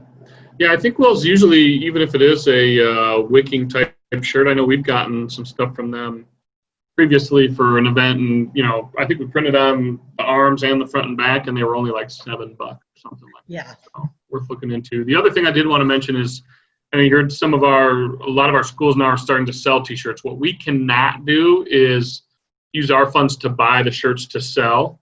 But you're more than welcome to set it up where whether you go through Will or whatever on the school's dime and get shirts for $5 and then sell them for 10 or 15, whatever you want to do as a fundraiser, you're more than welcome to do that. So keep that in mind as well. That's just one of our kind of restrictions. I did see questions about the Dropbox. We're going to send that out to everyone after the webinar, so you'll get that directly. And then, yeah, so I think most of your suppliers of t-shirts are going to have some sort of wick away, dry fit type material. But I do know Will's really good, even though they're out of Wisconsin. I know they work very closely with Special Olympics Wisconsin, and they have a big factory that they often have a lot of their supply on hand, so it's pretty quick to get stuff as well. They've gotten stuff to me in like 10 days before, so I like working with them. But yeah, Graysville Graphics is one of ours that we've used in the past. And again, like Jamie said, you're more than welcome to use somebody local. We just ask that they keep it in the same pricing as what we can get it. So all good questions. T-shirts, always the important piece. And Jamie, I think that was me that accidentally clicked through earlier. I apologize. I was going to blame Zoom. But so national banner recognition. Excuse me. A lot of times we hear from schools when they're starting out. I think Susie even kind of alluded to a little bit, like, questions about, are we doing a good job? Are we on track? That sort of thing. And so, we've said multiple times to start small, but I think a lot of times as schools get into years 3, 4, they want to start doing more, and they're kind of asking, what's the standard? So Special Olympics North America came up with the National Banner Recognition Program a few years ago. And so it's basically a way to recognize those schools that go above and beyond and really have an outstanding program that ties in their entire school community, really focuses on the unified sports and the training piece and all of that. And so there's kind of 2 different sets of standards. One is for middle school and high school, and then the other is for elementary school. Just because elementary, we're not going to expect them to play competitive basketball in 2 seasons and that sort of thing, right? So, and Ashley Curtis, yes, we can send out logos. We'll put those in the Dropbox as well. We're really trying to make the Dropbox a information center. And what I'll do is tomorrow, we'll spend some time looking at, tomorrow or Wednesday, we'll spend some time going into the Dropbox and showing you what all that looks like. So absolutely, we can do that. And thank you, Jamie, for already answering that. All right, so unified sports. Here are the 4 criteria for national banner schools. Again, this isn't something that you have to accomplish all these things. And when you see it here, you're going to say, well, that's kind of a lot. We don't expect this year 1. You don't even necessarily have to do it in year 4. But as your program grows and you see, you went from 8 basketball players in year 1 to 25 to, if you're Heartland High School, you've got like 65 now. So what we wanted to do is share these with you all because we get that question a lot of times is how do we grow? What does it look like? That sort of thing. So number 1 on unified sports is that you host a unified sport in 2 seasons. Maybe you do flag football in the fall, or bowling in the fall, or bocce in the fall, whatever it might be, and then you do basketball in the winter, or maybe you do bocce ball in spring, or track, whatever it might be. Just 2 unified sports in 2 seasons. For elementary, you just have to do 1 sport in a season. So if you do bocce year-round, great. If you do it for the fall or young athletes, just as well.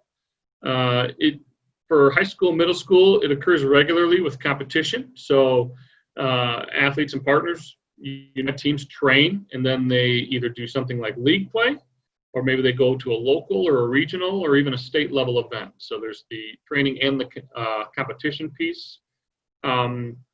For elementary, instead of saying that they have to compete, because truly, especially if they're under 8, they necessarily shouldn't be competing anyways. They just have to have a culminating event. And so one of our schools, they play bocce every other Friday. And then at the end of the year, they make a big deal. They go outside when it's nice. They give awards. They make it a culminating event and invite everyone to it. Great example of what we're looking. Or maybe if you do young athletes, you do a big celebration at the end. Those are kind of what we're talking about at the elementary level. A coach has been trained in unified sports, and we have an online training that you can take. We also have coaches certification courses that are sports specific. So you heard Nicole mention if you are coming to a state level or a regional event, you do have to get certified. So either one of those would be suffice. And then unified sports is officially recognized by the school athletic department or the school. Obviously, elementary schools and even middle schools don't necessarily have an athletic department, but if they recognize unified sports as part of what they do, you heard Susie say they get varsity letters there. Their athletics department is very involved with scheduling and those sorts of things. We want it to be something that is recognized by your athletic department, but really your school as a whole. I'm going to hand it over to Danielle. Great. Going to that second component of inclusive youth leadership, we would like you to offer leadership training to your students with and without ID throughout the year. There isn't a specific curriculum of leadership training that you have to follow, but just working with them to understand what a good leader is and giving them the opportunity to work on those traits within themselves. At an elementary level, it's more about developing that social inclusion piece and having those leadership activities like Lynn alluded to, of picking who you're going to play with that day, picking what activities you're going to do for a certain time frame. They look for meetings at least monthly throughout the school year, and that can be a lunch meeting, before school, after school. The format isn't so much what matters. It's more about getting them together to have that opportunity to use those leadership skills and to make those plans. At the elementary level, meetings are great. We hope that you have them, but again, it's more about just getting opportunities to be inclusive and work on understanding what a leader is. And then the group has to have an adult liaison that works the same way that an adult would with any other club in the school. So they may be a club mentor, they may sponsor the club, just being present, but not necessarily running that club. Jamie? Sorry, I don't think I have the clicker. Oh, sorry. Mute myself. Okay. Oops. Which one is my, whole school. So let's see. You have to have 2 whole school engagement activities throughout the year, and I covered those. So, you could have in the assembly, maybe at the beginning of the year, like Handy Middle School, and then do your inclusion week in March. So 2 school engagement activities, and make sure that your students are involved in the planning and leading the activities. So, get your YAC involved, let them come up with ideas. They know the school and their peers, so it might be posters, some of those other different suggestions we had, but at least 2 are the requirements. Awesome. And then the last one, as we talked about, and I know I mentioned it's a focus not just for us, but really across the country, is the sustainability piece. Schools, we want them to be working towards being self-sustainable, whether it's developing a plan to become, or if you already are, that's kind of the last requirement. Just because part of it is, we could be in a situation where maybe we don't receive funding, but I think the even bigger part is that we want it to be something that the school plans on and continues even if the funding isn't there. So that's really what we're looking for, whether it's through fundraising or school budgets, is that it's sustainable. So a little bit of a change this year. Previous years, we always like to announce at our conference those schools that have received the award.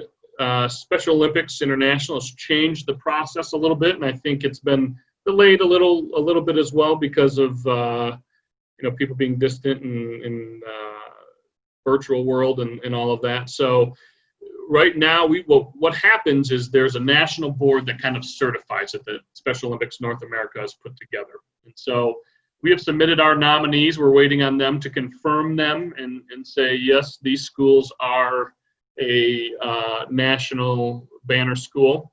And then really what happens is once, and I know there's a few schools on this webinar that are waiting very patiently for me to finish my description, so we're just going to leave it out there a little bit longer. But what happens is when schools are selected, we set up a high-level recognition ceremony, whether it's at a interscholastic game, or whether it's at an assembly, during the school day, or at a varsity football game.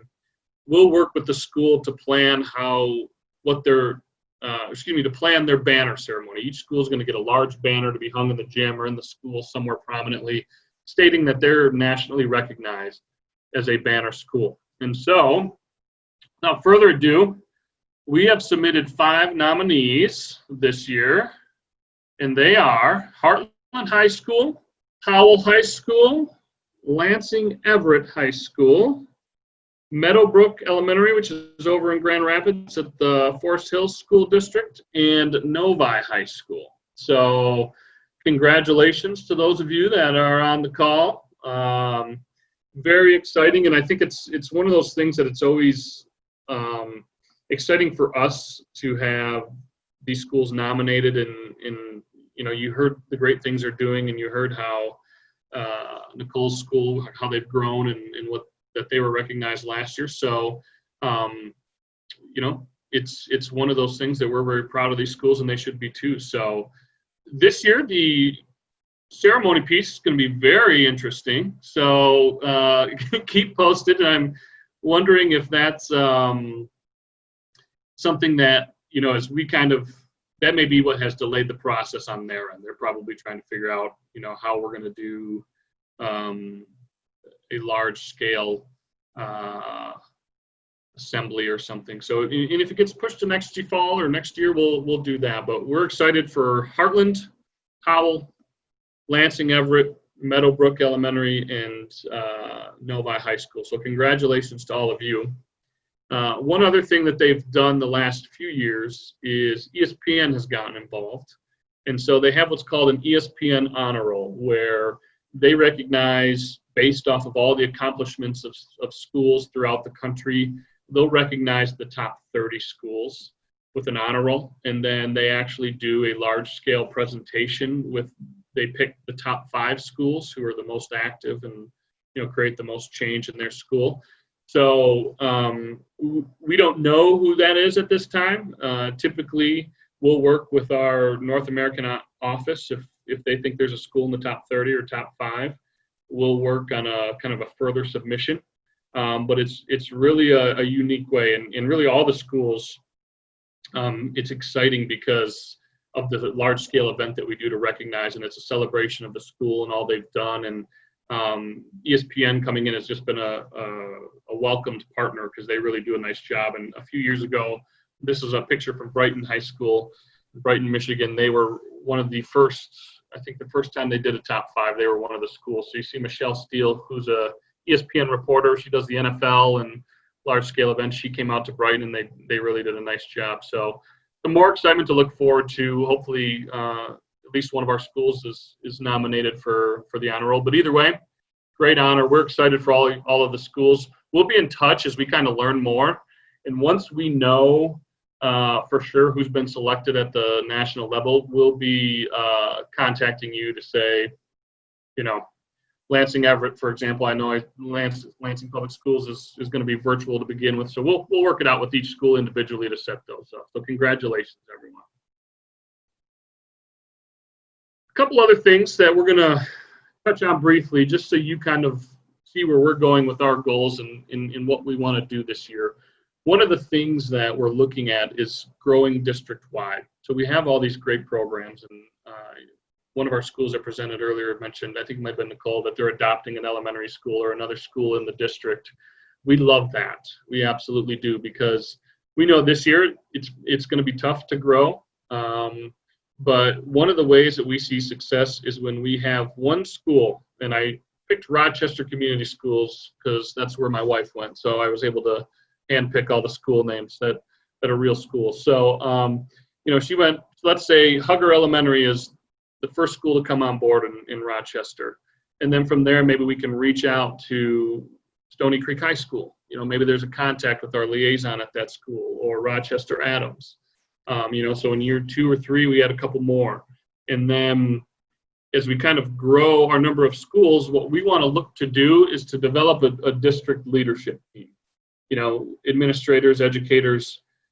When we talk about sustainability, if we have a leadership team at the district level that can help us get to more schools, that can, help support our schools and what they're doing, and kind of keep a pulse as to how they're involved and what sort of things they're doing, it helps us grow that way.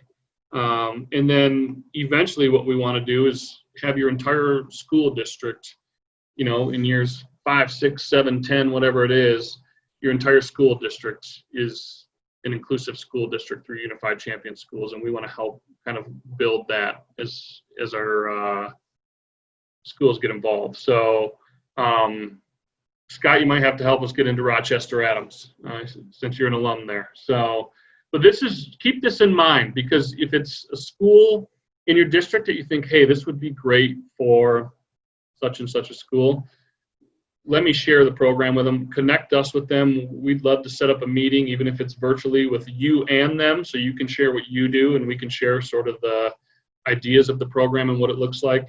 Because I think that's going to be very vital this year as we try to grow. And we've seen some of our schools have already done a great job with that, you know, just giving a call and saying, hey, you should meet with Special Olympics. They have this awesome program.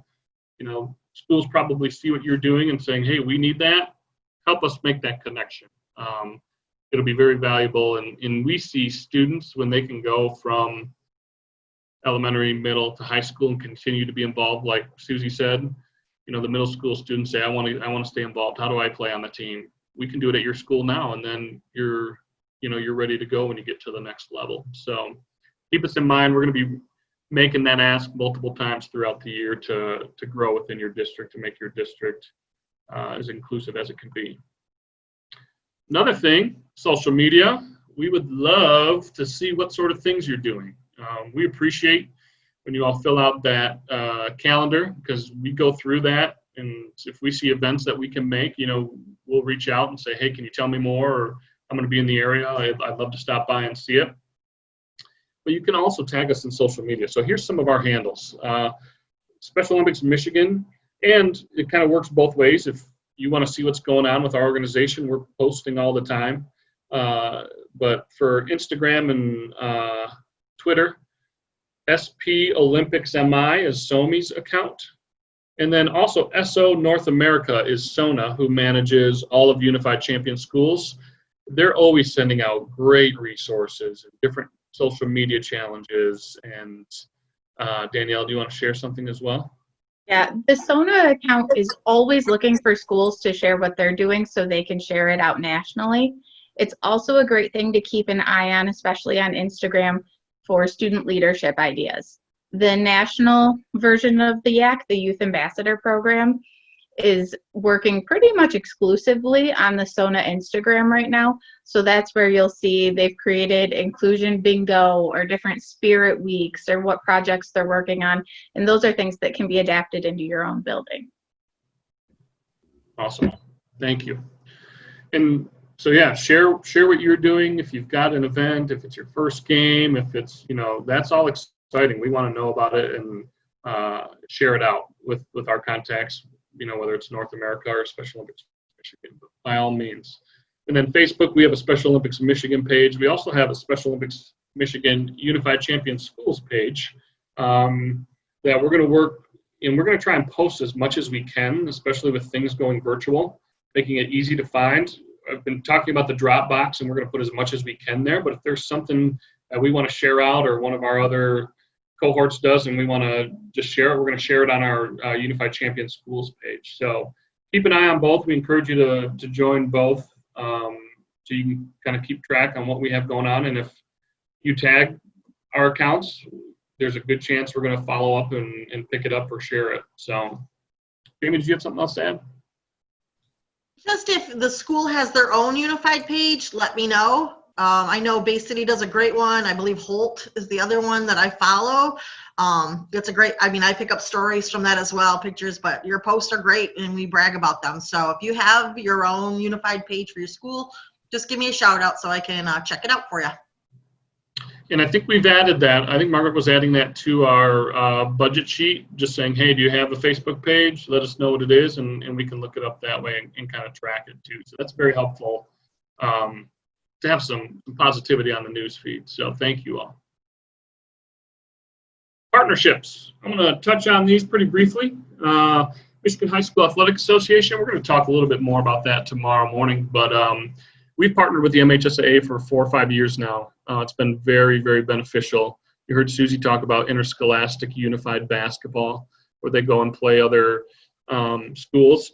I can tell you when we started this partnership 4 or 5 years ago, it was very much educating athletic directors what unified sports is and that it's in schools and that it can be done with partnering with athletics and special education, which isn't always easy, right? So now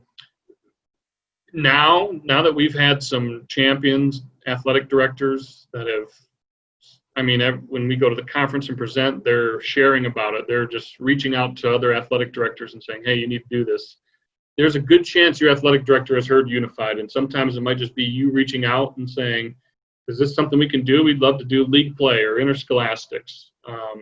So I would say that within the realm of ADs, it's much more of a known thing, and they can really be a benefit to you, whether it's setting up sports or, you know, practice time or whatever it may be. Reach out to your athletic directors. It's been a very beneficial. We've gone from 10 schools doing it 3 years ago to 65 schools in just 3 years. So we're thrilled with that growth. It's been a big part of our growth the last couple of years. And again, I'll kind of share more. Stephen Schiesel from Sterling Heights is going to be on tomorrow to share about the MHSA and kind of where they're at with getting back to playing. We mentioned Head Start, and I know we had some great start readiness programs that have done young athletes.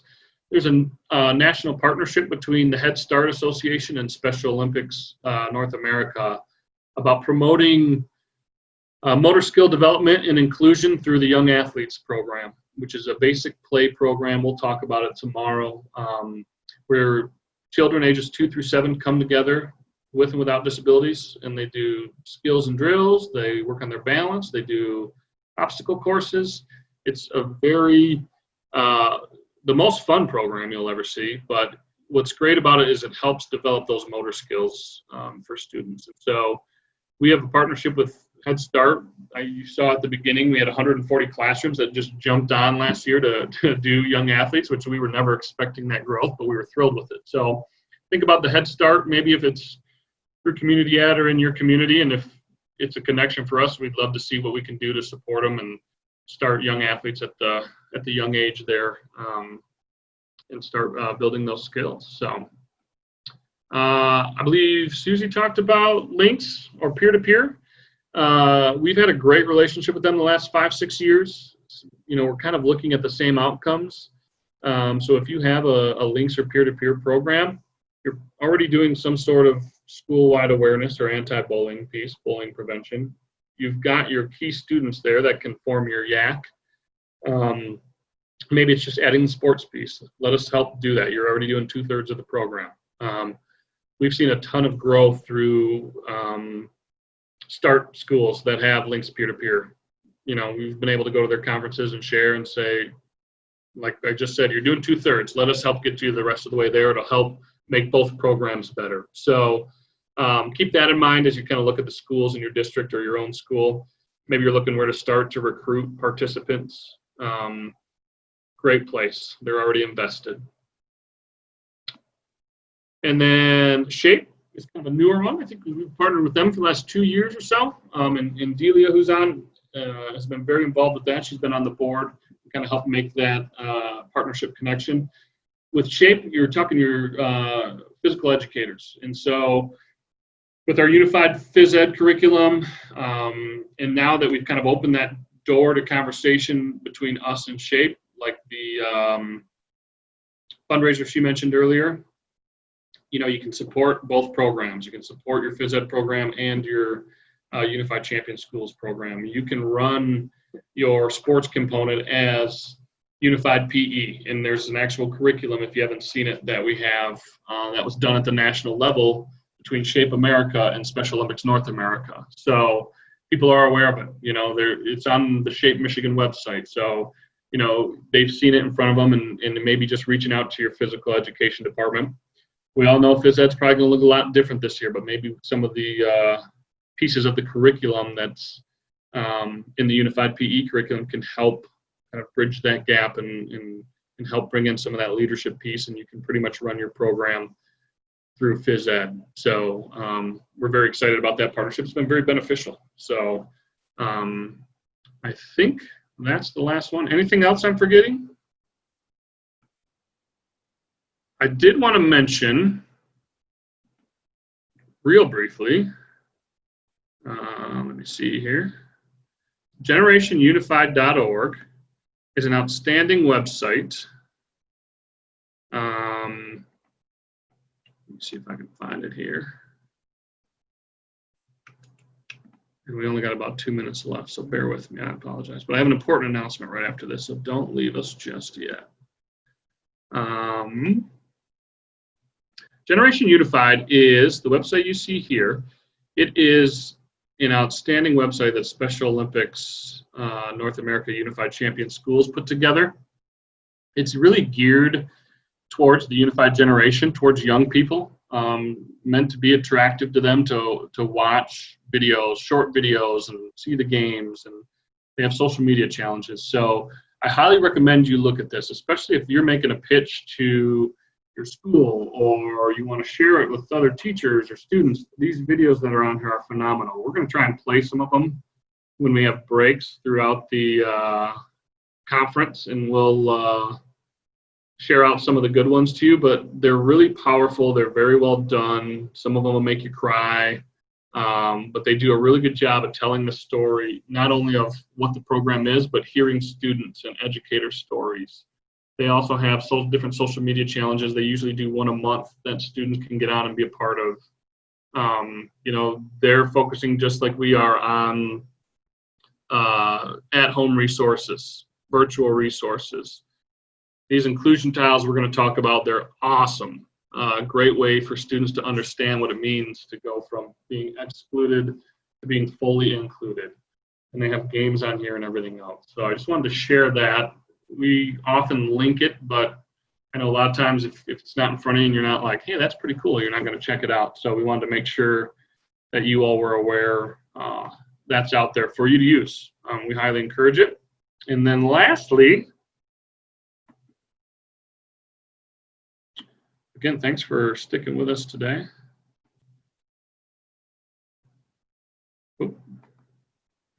Just a reminder, and we've got about 20 minutes left. We're going to stick around for questions if anyone has them. But from 3 to 4 today, we're going to have a little happy hour discussion. Bring your own beverage. But we're just going to be hanging out. Our staff is. If you have questions or maybe you want to follow up from today that you don't get an answer for, or maybe you have something you want to hear about in the next 3 days, drop in, and you don't have to stick for the whole hour. You can hang out for 5 minutes or whatever you'd like. We're just going to be available. And then Jamie, if you want to talk about, in case anyone didn't initially register, what they need to get to you so you can get them sketches for the week. So you get 10 sketches, I think is what I applied for. Just make sure there's that information I need. So basically your PIC number, name, date of birth. If you just want to send me an email saying, yes, I want sketches. Most of you, if you've signed up already, obviously through our Google link, then I have your info.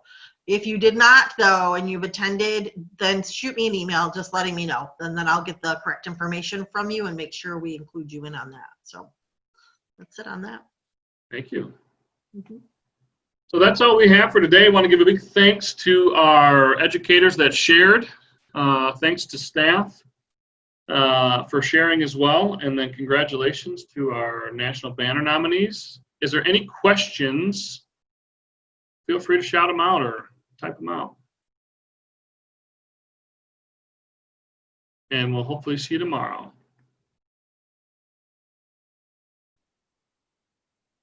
Thanks, everyone.